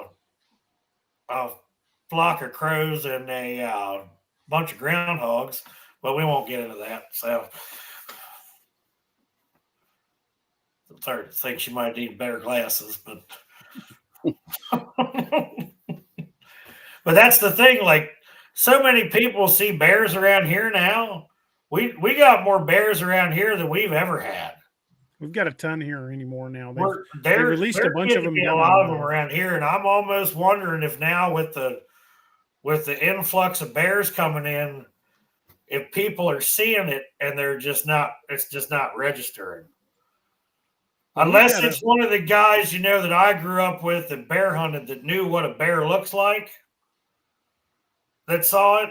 Other than that, the average person around here would never even think about it.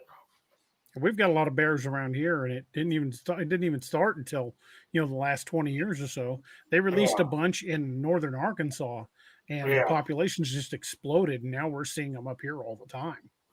Well, I talked to Spencer earlier today, and he was saying that the black bears in Virginia, especially where he is, they're like out of control. Like, they've got way more animals than they should have. And just nobody's hunting them. Either that or they're just not good at hunting them. I don't know. It's the only thing I can think of. I think they're going to start allowing limited hunts of black bears in Missouri because the population is really kind of getting out of hand. There's been a few of them even hit on the highways. But they also released elk down around Eminence, Missouri, and that's something else. With no big predators to control the population, they've just exploded. And the farmers around there hate it because those elk they'll go through a fence like it ain't there. Around here, we just got to worry about the deer eating all the corn.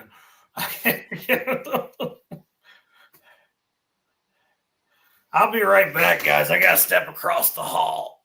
All right, Ted.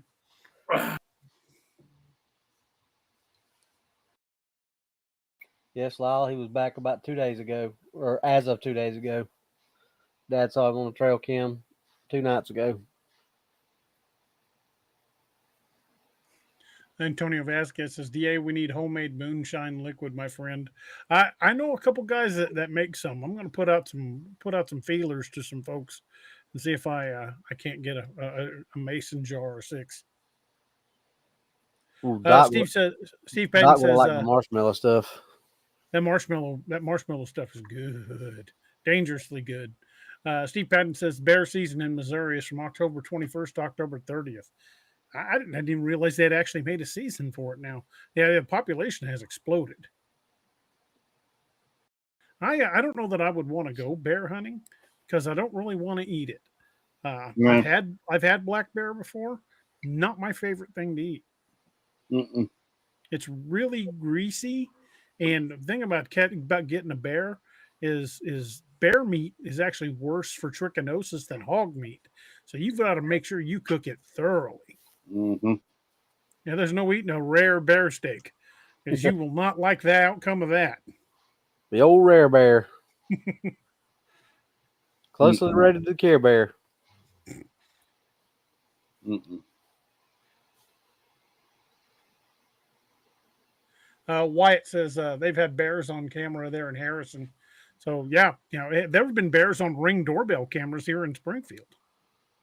Oh, they get them on Ring doorbell cameras around here all the time now. About 2 months before we went to Maine on the bear hunt, there was one in the liquor store parking lot in town. Sonia, the reason we didn't have a bear season before is it just really they were only reintroduced. Like, Steve, correct me if I'm wrong. What did they release those in Arkansas back in the 90s? I want to say it was the 90s when they released black bears. And for the longest time, we didn't really have any up here. But once the population started kicking loose, they started coming north. No offense to anybody from Arkansas, but they wanted to get the hell out of there. They came to Missouri. A lot of ours were coming out of Pennsylvania because we're right here on the border. That's where a lot of ours are coming from. Everybody kept saying, "Oh, they're migrating from Western Maryland." I said, "Why? Pennsylvania's right there. It's closer for them to come from that direction than it is to cross half the state." Arkansas hog hunter Dan said, "I'm still puzzled by the critter I seen in my pasture one evening at close range. In the headlights, this thing looked like a hyena all the way down to the lope, and I've heard their sound 2 years ago." There's a type of dogman they refer to as the hyena type, and people have seen it. Ryan Paul Tremblay has seen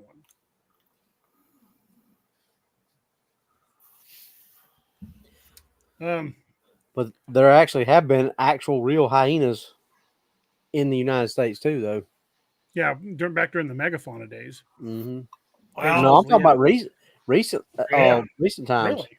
Yeah, Really? I did not know. yeah. that. Ohio, I think, right, Jeff? And that where they've seen a lot of them in Ohio. wasn't somebody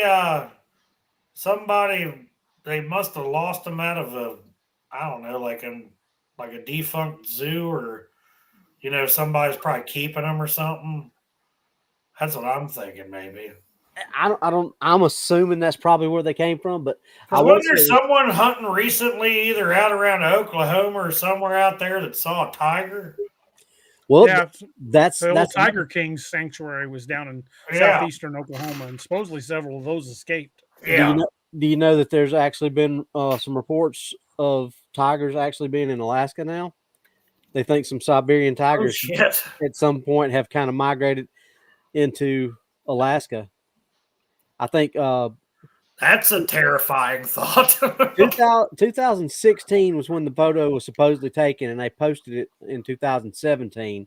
It was of a tiger, a Siberian tiger, eating on an elk or a caribou one. I can't remember which one it was, but both species are in Alaska. So it was like 2018 when one of the guys that works security on the Alaskan pipeline reported exactly. brown. No, that's a big no. One of the guys that was working security on the Alaskan pipeline was in 2018 or 19 reported seeing a short-faced bear. Well, that's a lot of bears. Didn't somebody kill one of those or something in the last few years? What? I haven't heard of anybody killing one, but there are a lot of stories of people reporting bear sightings in Alaska and in Canada. That the way they describe it, it could only be a short-faced bear. They do not describe it like a grizzly or a polar bear or what they call the pizzly. Yeah, there have been some bears that were killed that just did not look like a grizzly or a pizzly. Well, that we were talking about that the other night. That McFarlane's bear back in what was it, the 1800s, I think, when that thing was. Mm-hmm. But they swore that it didn't look anything like a pizzly or a growler. People were saying it was huge. It was the size of a short-faced bear. And then all of a sudden, two hunters kill it. And they say, "Yep, it was just either a grizzly or a pizzly or a growler bear. It's just this is all you saw, and it was nowhere near the same proportions that 95% of the people who said they saw it even reported it as. So there's people are just mistaking it. It was, it wasn't a short-faced bear. Well, according to this article, right here in the Ozarks, there used to be short-faced bears. And you can see by the size comparison how much bigger they are than a polar bear. Holy shnikes. That's a big youngin'. That's all. They said, approaching a ton and 19 feet tall on their hind legs. Dear God. Yeah. I hope they had some pretty good sized rifles. Man. These supposedly died out during the megafauna days, which was like 40, 50,000 years ago. But there are sightings of these things in some remote parts of Canada and Alaska. And from what I'm reading, there might even been some in like Minnesota. Some of them, the lower 48 northern states. Yeah, and there's probably some hillbilly with a 32 Winchester that killed it. I'm telling you, this thing, an animal this size could take down a horse really Yeah. easily. You know, and way close to a ton. That's I wonder huge. how many times they had to shoot that thing before it went down. Well, I think supposedly they went extinct before firearms were a thing, but I don't know that I would want to try it. I mean, how dense would this thing be? It'd be like a Bigfoot. How dense would that muscle and bone mass be?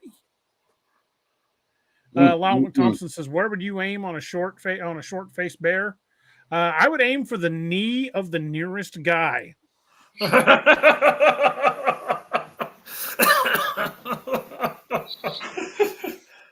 I was drinking. You're Why welcome, did guys. that guy always carry a 22? And ain't gonna bring the bear down, but it'll bring the guide down, and it'll give me time to get the hell out. Sweet tea out of my nose. That's that old joke. You hear about the guy in Alaska who survived a bear attack with Yeah, a exactly. 22? But the guy he was with didn't survive. Exactly. You only got to be faster than the slowest man. There was a guy in Alaska that tried to kill one with a 22. I don't think it turned out too well. Well, that DA loves telling that Boy story. that went hunting Kodiaks with a pistol, and he actually brought one down. Yeah, I mean, and the thing is, we got to look at the caliber, the load, the load of it, shot placement. That's going to be the key thing is shot placement. And if you're shooting for arterial concentrations, things like that, you're going to have to be a really good shot under some stress. You know what I mean? Did you see the Demolition Ranch where he put out the big blocks of bear heads, mock-up of grizzly bear heads, and was shooting at them with different calibers to see what it would do? That wasn't Demolition Ranch. That was Kentucky Ballistics. Oh yeah, you're right. It was the Kentucky Ballistics. Yeah, you should watch those. He had a company take mock-ups of bear skulls and make it the skull and surround it with ballistic gel, and he put them on this bench and went back with shooting them with different things. It's pretty telling. There were some things like, nope, not trying that one. Yeah. Was he just trying pistols? He did pistols and a few other things, but he was saying, I think originally the question was, would a 10 millimeter stop a grizzly? Well, the main premise is he was like, all these guns that say they're bear guns, are they really bear guns? Because Ballistics Dummy Labs was the one you're talking about that did the bust for him. But they were all of like younger bears. There were nothing was like a big mature boar. It was all like juvenile age and size. So it was like, well, these bear guns that call themselves bear guns, will they really protect you? Some, not so much. Not as much as you'd think. Yeah. I mean, and like Henry said, don't shoot heads. That's a good piece of advice because bullet will hit something at a weird angle and flatten and circle around and fly off and not do any damage other than ringing their bell and pissing them off. Only way I would recommend a headshot is if it was Valkyrie taking the shot. Exactly. Poking him right in the eyeball. Hit him with a 50 BMG. Yeah. I'm going to aim for the groin somewhere. Yeah. Oh, and Wyatt, yeah, grizzlies have been taken down by 10 millimeter. There was a guy and his dad hunting up in Alaska. They got attacked by one. They ended up taking it down with 10 mil. It's also about what they had loaded in that 10 mil too.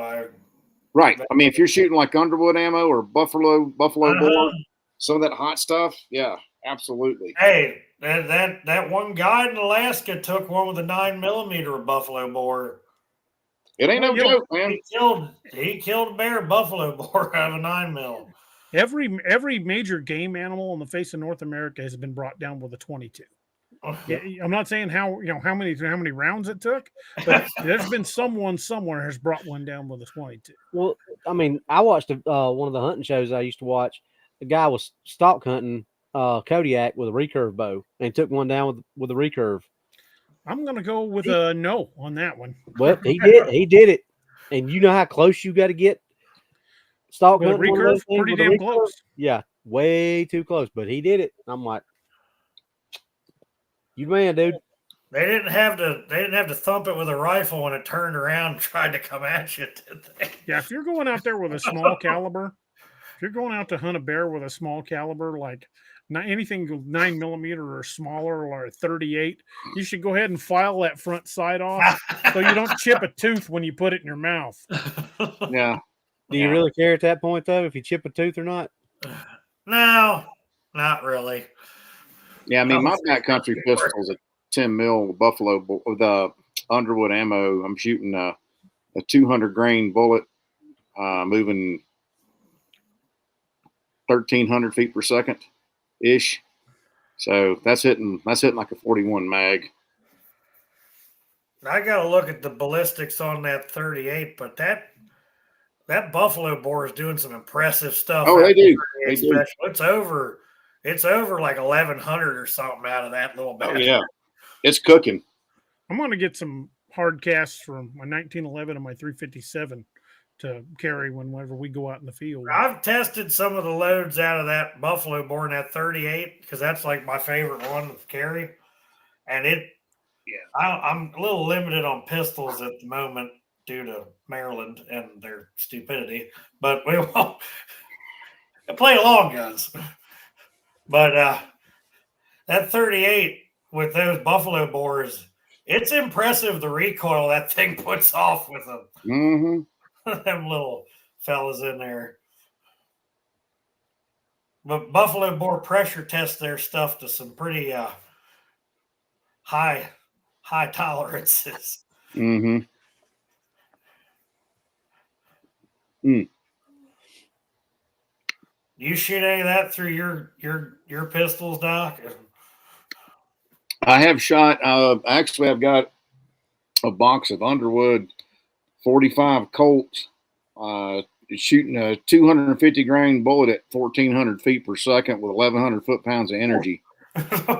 Did you know there's a company now that's making M1 Garands in 454 Winchester Magnum? I saw that. Yeah, I saw that. Yeah. There's a company that was making them in 450 Bushmaster too. Mm-hmm. Scott from Kentucky Ballistics, he's got one, I believe, in a 458 SOCOM, a Garand platform. Man, yeah, those things are nasty, man. I'd love to have one of those in 458 Winchester Magnum. 454, I mean, 454 Win Mag. I'd like to have one of those, but you know, 458. So that's a big round. That is going to hurt when you shoot. Well, he's also recoil got, on that is going to be uncomfortable.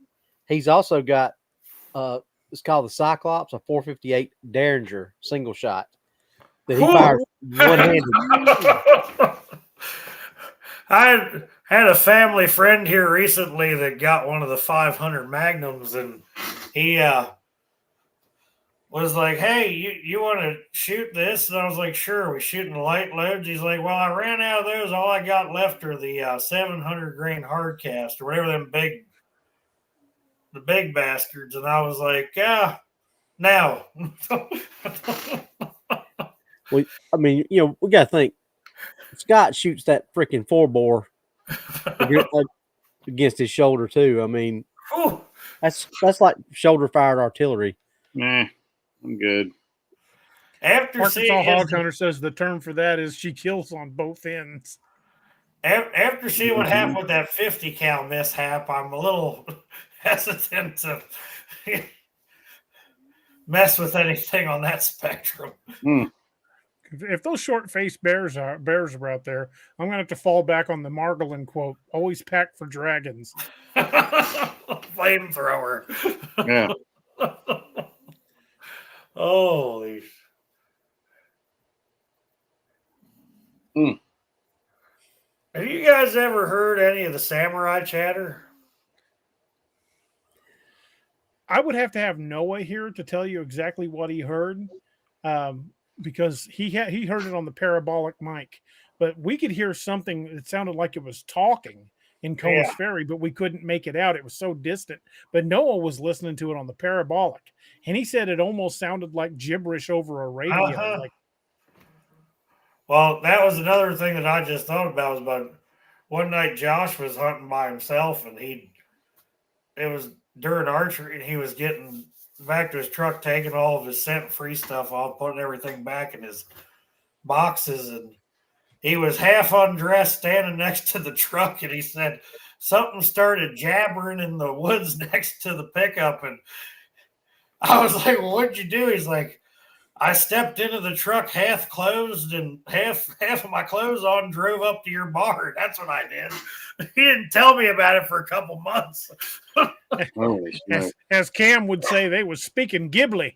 Yeah, exactly. Yeah. There's some Ghibli talking going on, and Josh decided he didn't want none of it. So I said, how far away from it? He's like, oh, about, I don't know, 20 feet. I'm like, shit. Yeah. I think he was fixing to be a missing 411 if he'd have stuck around. Mhm. Yeah, that was. I had another friend that couldn't remember. You know how people will say stuff to you and not really think about it, and then they'll bring it back up later on. You ask them again, and he never. Another friend of ours that we hunted with back here for years, never really described to me the noise he heard the one morning when he was going out there to hunt, like an hour before we got into the stand. He always liked to get in, like hour before the butt crack of dawn. And I told him he was nuts, and I think now he's figured that out because he don't hunt as much as he used to. But he tries to come up with other excuses for that, but I'm not buying it.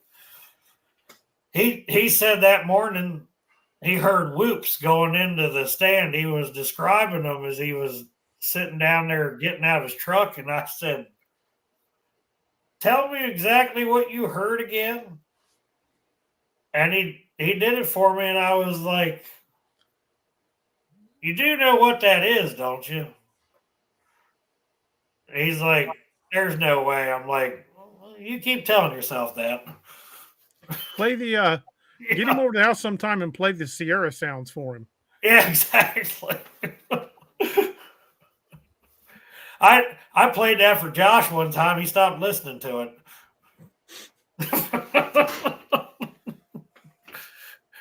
He's never really given me his feedback on that, but I think that response was all I needed to hear. Speaking of playing stuff for folks, Robbie, have you ever heard any more about that howl that was recorded near you? No, like I said, I talked to that guy on Messenger. Me and Rodney did a little digging, and Rodney found out who the guy actually was. So I sent him a message, and he answered me back and said, "Yeah, I recorded this time and all this kind of stuff." I said, "Well, would you mind if we came down and just kind of looked around?" He said, "Well, it's my dad's place, so let me get back to you." And so he got back to me a couple of days later and said, "Oh, Dad don't want nobody coming down the property."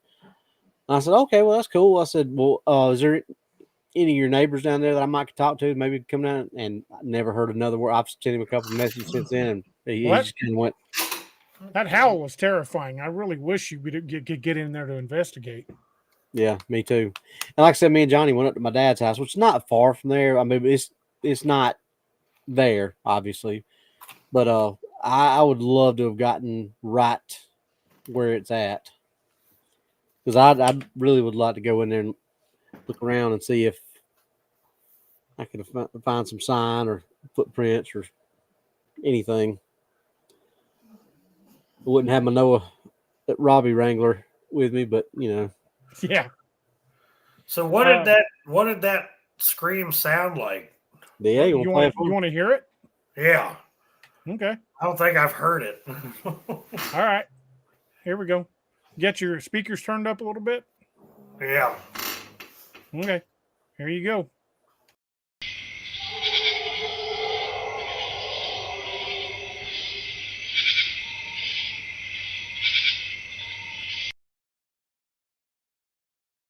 Huh.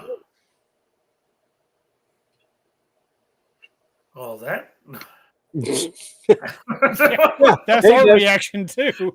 Huh. That's exactly how. Yeah, we're Wow. like, oh, holy, Yeah, well. holy crap!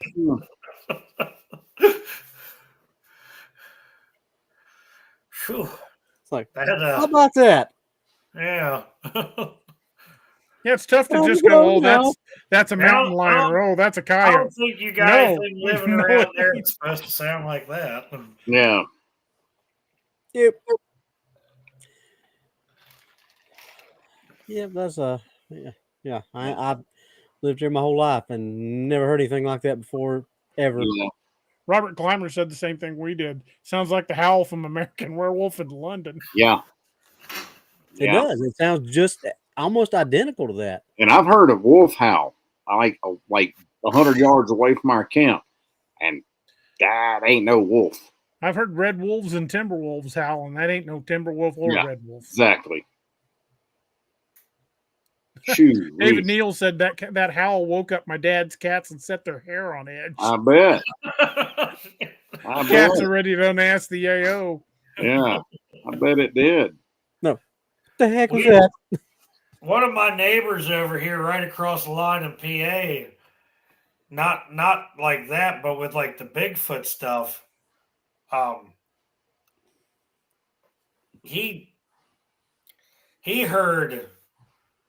He's heard several like yells and hollers and stuff slapping trees, and just here recently they hadn't heard anything in a couple years, and he was dog sitting for a friend of ours that does some of our crop work. This guy actually does some of our planting. We sub a lot of that out now because the equipment's just gotten so damn expensive that we can't afford to maintain any of that stuff anymore. So he comes in and plants a lot of the crops, and he was telling me the other week that just here within the last couple of weeks he was keeping Rob's dog for him, and like the day after Rob picked the dog up, he was in the house and heard something growling outside. And his fiance is like, "What the hell is that?" And he's like, "I don't know. Rob's dog's already back, so it ain't him. The other dogs were in the house." And then you started hearing knocks out in the woods again. And the dogs just freaked out. And he's got at least 4 dogs. I got my dogs here when a lot of times they bark at stuff, but sometimes they just won't say nothing. They won't do nothing. They'll just look. I live pretty far into town, but I'm pretty sure there was something coming around our house for a while back during the summer, because there were nights I would take Harley out, and most of the time his little butt's off into the yard because we got a big yard. He's off way back in the back dark part of the yard sniffing around. But there was nights, like almost every night for about a week, that he would go out, pee on the picnic table, and run right back in the house past me. He wouldn't even leave the porch light. Wow. Yeah. I don't know. I never saw anything out there, but he would not stay out in that yard. Not at all. Sometimes these dogs, they'll just tear off out to the edge of the driveway by the neighbors. Other times they just sit there. I don't know what to make out of that. Now that the weather's getting cooler, I want to go back down to Moon Valley and back down to Smiddle Cave and play the shofar. Oh, We've had some interesting responses. It's a bold strategy, Cotton. Let's see how it plays out. You're going to be going by yourself. Well, the plan is to take these 2 idiots with me. I'm not volunteering for that. We might have to keep Doc in the car with the engine running and his foot on the gas, but we're going to try it. So anyway, I'm busy that week. I am not available for the next 2 years. Have you guys ever heard the shofar played? Yes. Jeff, have you heard it played? I think I have. It's been a while, but I've got a video of my son playing it. Last time we played it on the show, one of the guys in the audience was like, "I'm listening outside, and that just echoed across my backyard, and now everything's quiet."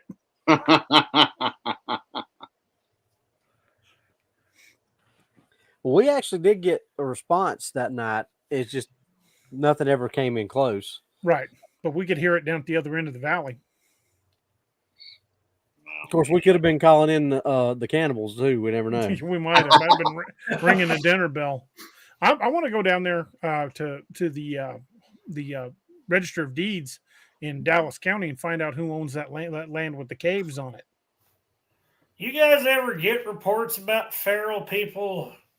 I haven't heard of them much around Missouri. I mean, we've got Missouri hill folk, but those are just hillbillies that live in the backwoods. Hell, I'm related to some of them.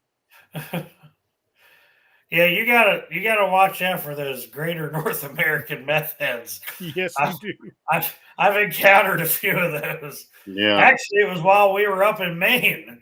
That was where I had my most interesting encounter. Well, I've mentioned a few times that I still got cousins in the backwoods that still make moonshine.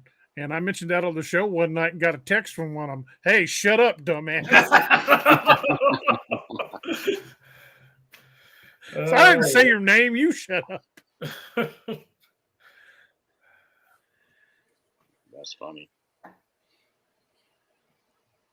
You'll probably get another text tonight since you just said that again. Oh, yeah. What had happened was you can make it legally. You just can't sell it. Yeah, of course. True. But for the donation of a box of empty mason jars. There you go. Hey, I've got a whole milk crate of them out here in the shed. It's like them ticket scalpers. Hey, you want to buy this $200 pencil and I'll give you this ticket for free.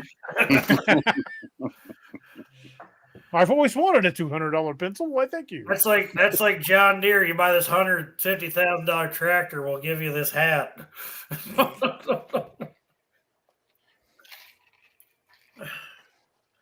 Christ, you can't even afford to buy a tractor for that anymore. That's why I buy the old ones now. Joe Parker says, have y'all seen those big white buses with foreign folks? I haven't seen them around here. Arkansas Hog Hunters just put me down for some of that branch water to sample. I might know a guy. We'll just put it that way. The guy I know that made this particular batch I have here is not the guy that made the last batch, unfortunately. The last batch was a little... I used to live next door to an old boy that made it just for fun. And I'm telling you, you could have ran your lawnmower off what he was turning out. Yeah. Probably blown the head right off of it. Yeah. Yeah, well, they call that stuff rot gut liquor for a reason. People still can't get over the fact that my favorite is the regular when it's made properly. We always called it card table whiskey. One or two good drinks and your legs would just fold right up under you.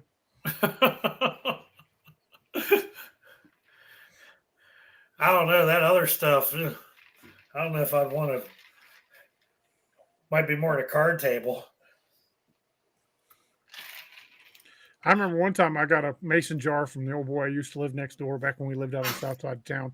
I got a mason jar from him and wife and the boys. I'd been at work that day. I was still with the sheriff's department. And I'd got home, went out and mowed the yard. It was summertime. It was still daylight. And I knew they weren't going to be home for a while. And he brought me a jug of that. And I went in the house and I got a big old mason jar. And I put about 2 inches and 3 inches of that in the bottom of that mason jar. Topped the rest of it off with iced tea and ice. And went and sat in the living room. That's what I'm doing currently. I finished that whole thing off with iced tea in it. And you know what? That went down so good. I think I want another one. And I went to stand up and went, nope, I guess I'm just staying here. No, that's the fatal error right there. Yeah, I only thought I wanted another one. My legs were not cooperating. One of the hardest hitting things I ever experienced was a gallon jug of hard cider. Whew. Right? Yeah. Yeah, they sell 2-liter bottles of it over in Scotland. Strongbow cider. Yeah, it don't mean you drink the whole 2-liter bottle at one time. This right here is the last of my homemade mead. And this Doc knows exactly what I mean about how that homemade cider will get you. Well, this is blueberry mead, and it is. I don't know what the alcohol content in it is, but I know I know it'll flat put some hair on your chest. You know, mead's one of the few things I don't think I've had because you don't see that at the liquor store. There's a meadery. There's a meadery just outside of Springfield. Really? Yeah. Noah and I went out there just a few months ago and bought several bottles of mead. There's a lot of breweries popping up around us now. My problem is I'm not a fan of beer, as much of a fan of beer as I used to be. I still like certain beers. When I was a young man, first out of the Army, it was all about quantity. What could I get the most of for the cheapest? And now I'd rather have one or two good beers and be done with it than drink 10 I don't care for. That poor dairy farmer mentality. We always drinking the cheapest, nastiest stuff we had. But now you get now I've kind of refined myself to like Coors Banquet and Yingling.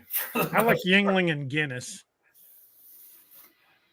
And occasionally I'll get some Boulevard wheat that's bottled here in Kansas City. That's good with food. If you're barbecuing, Boulevard wheat's hard to There's do. one I found in Maine called Allagash, and it's a Belgian wheat.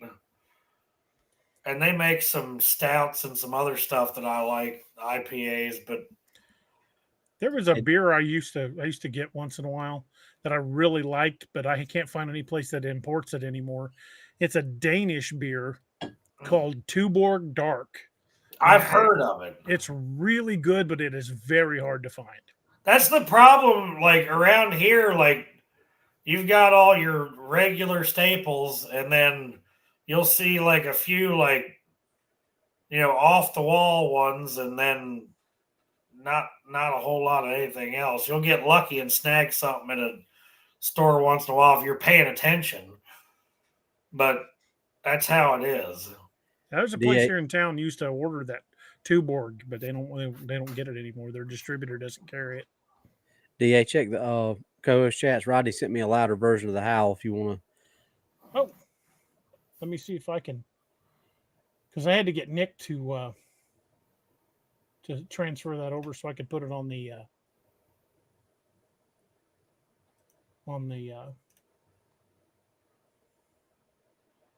I don't know how Nick saved this last time.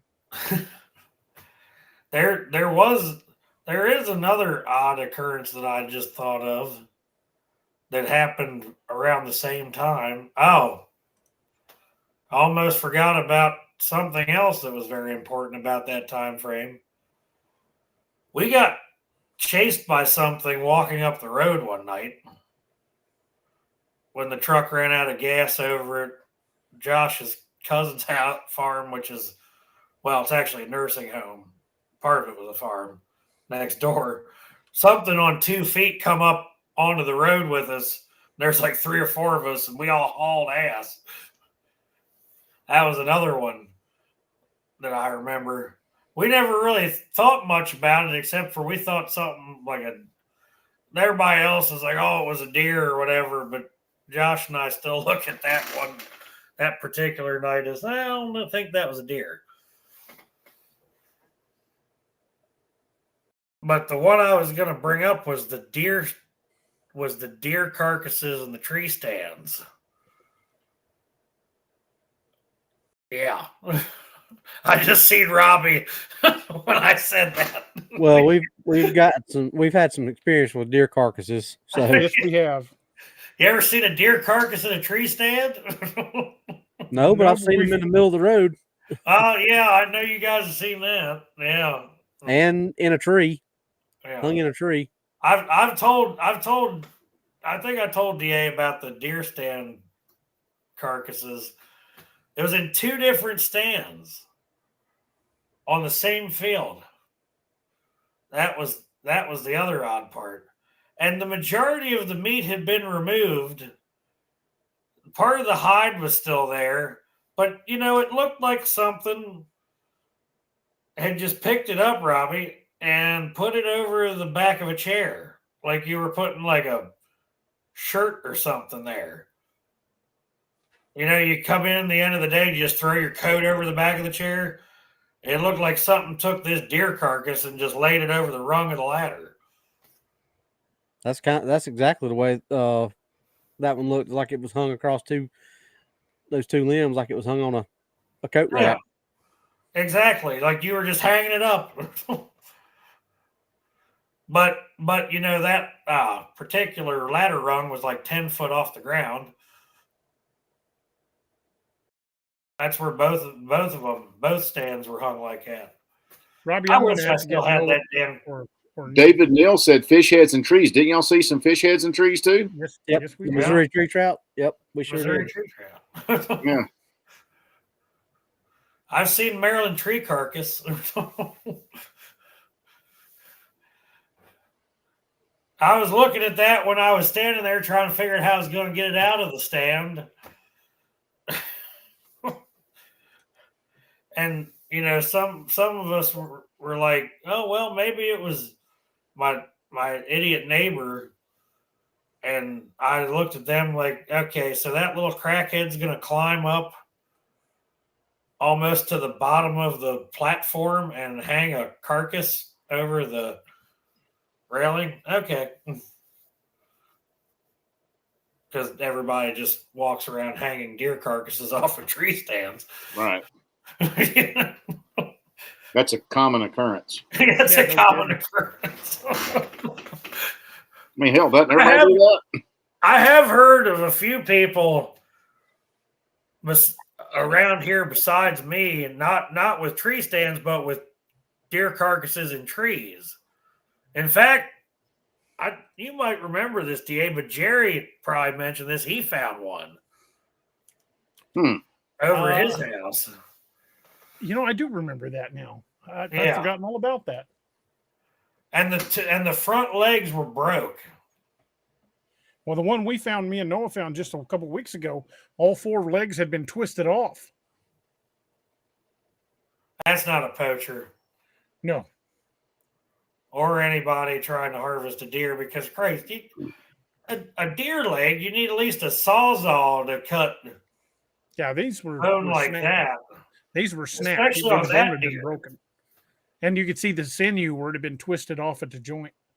I saw got somebody had tried to say that was a poacher, and I looked at it and I was like, no. Yeah, there was no gut pile. No. The head had been ripped off at basically. The other thing is, why would you take all that out to where it was?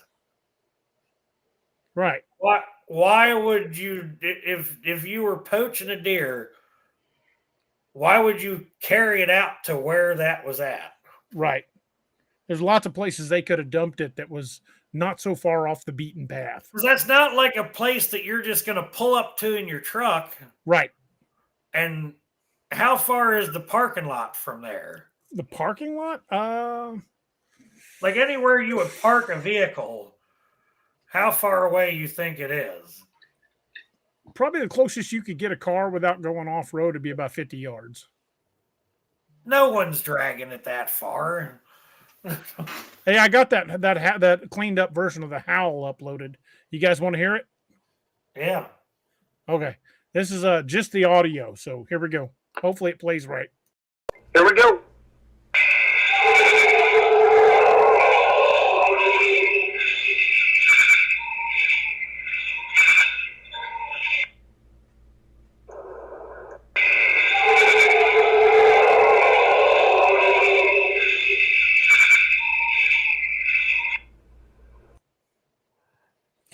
Okay, so a little more terrifying.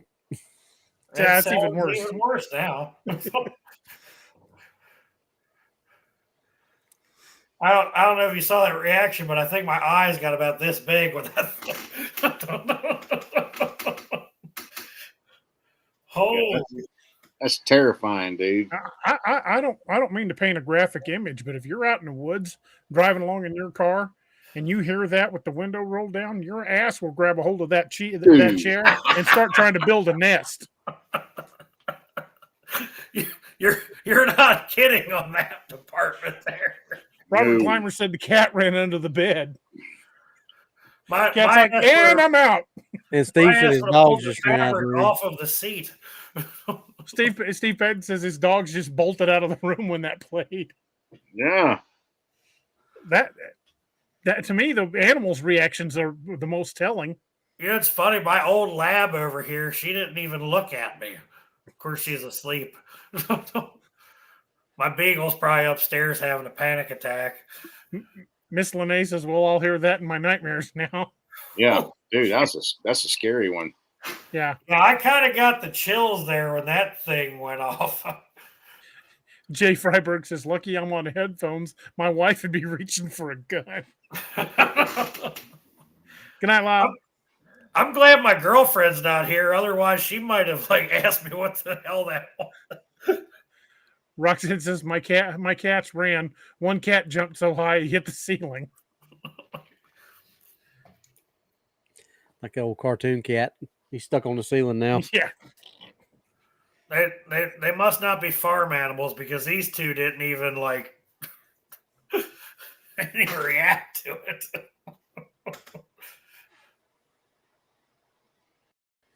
Well, I'm telling you, if I was out camping and I heard that, I would be waking everybody up in camp and loading the guns. Yeah. I don't know what the hell that is, but if it's getting closer, we best be fixing to lay down a field of fire. Too bad everybody's been asleep for only 2 hours, but we're getting the hell out of Dodge. Yeah. You guys ever break down a camp in the middle of the night? Well, we're fixing to. Pack your crap.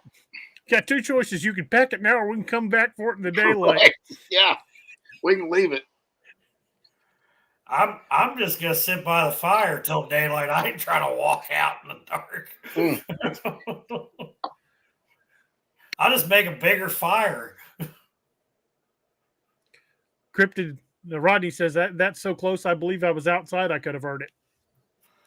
What was it Greg House said? I'll ride out with the fire department when they come to pick me up. Burn that place to the ground. Yeah.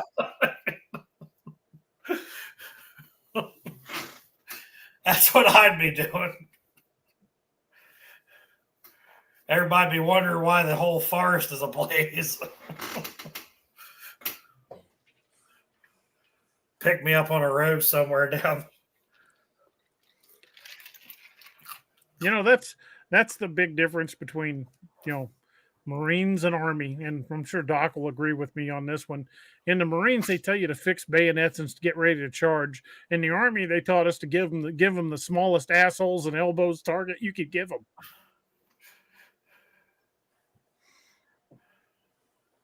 Because I would certainly be unassing the AO if I heard that near my camp. I'm the only one here that's got zero law enforcement or military training, but I'm pretty good at staying in one place and waiting for Doc, you're still muted. Riding the storm out. He's muted. Oh, there he is. Yeah, I'd probably just build a bigger fire and wait. I'd certainly be burning everything close to the fire. Exactly. Mm-hmm. I know I'm not good at traversing things in the dark, so I'd probably end up rolling an ankle or something. I'm not putting myself in that situation. Yeah, a lot of places I've camped, especially in the Mark Twain, it would be one of those build the fire up. We're not hiking out of here in the dark. If the truck was right there, I might have been like, you know what, boys? I think we could throw all this shit in the bed of the truck and be out of here. Next to the main road, and you had like an RV or all your stuff's right there. That's different. When you're 2 or 3 miles in, that's not really a you're leaving in the middle of the night situation. Yeah. No. Well, boys, we are well after the 2-hour mark. I've been having a good time and wasn't paying attention to it. We got to start winding things down. It's been a good night. I've had a good time. Jeff, tell us again a little bit about Old Line Cryptids, and we just shared the link again. And folks, make sure you guys go over there and like, share, and subscribe to their channel, and let them know we sent you. And give us a little bit more about your channel, and then we'll start winding things down. So, Jerry and I started it back in January. We're probably up to, I think, 20 shows now. We try to do every week, but if things get in the way, we'll take a week off. But DA, you're still the highest rated show. Congratulations. But we try to cover, if anything from Bigfoot to dogman to UFOs, which I've seen some of those. But anything that's weird, well, you can call us if you want to talk about it. So we do all of that. We're looking for more local stuff, but if anybody in the chat has anything they want to talk about, by all means, get a hold of us. You can find me on Facebook, and we got the info down there for the channel, but we're not that hard to get a hold of. And if you can't get a hold of us any other way, get a hold of DA, and I'll forward it their direction. So, but we're still new at this.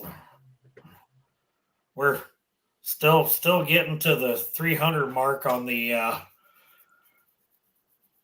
on subscribers. It's been a little slow lately, but well, hopefully that'll change here shortly. We're just trying to get it out there more. We're trying to get more stuff in Maryland and surrounding areas. We're just trying to let everybody know that Bigfoot isn't all on the Pacific Northwest. That's a fact. Still trying to get that to the public, but no one really wants to believe that. I try to tell guys about it around here. You don't know how many hunters around here have laughed at me. Guys that I've known for years. And it's just like, whatever. I've had that reaction from people where they would laugh and then later kind of come up and go, okay, I'm going to tell you this, but you don't tell anybody else.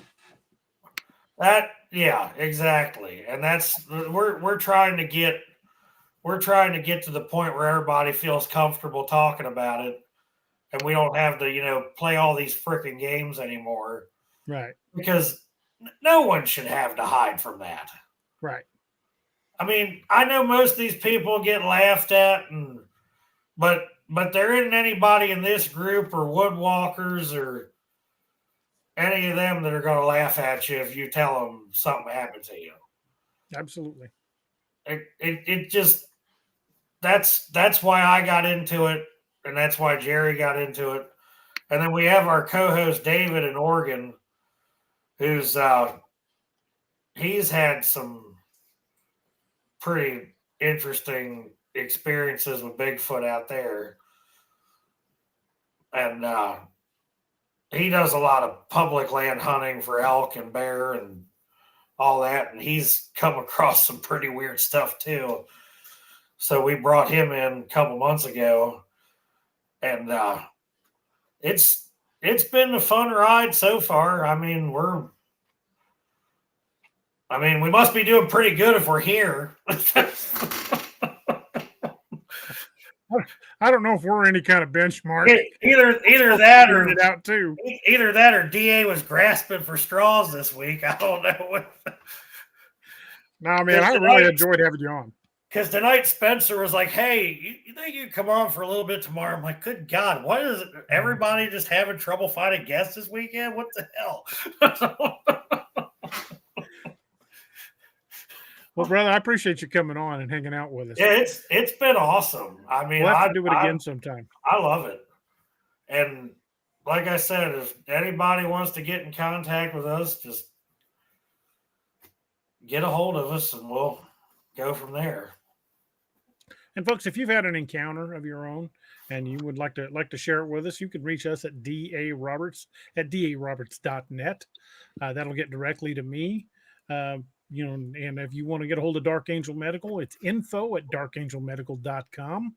That'll get directly to Carrie, and he'll be happy to answer your questions. And if you're looking for Lone Wolf Customs, Robbie Raines's contact information pops up. You pop in Lone Wolf.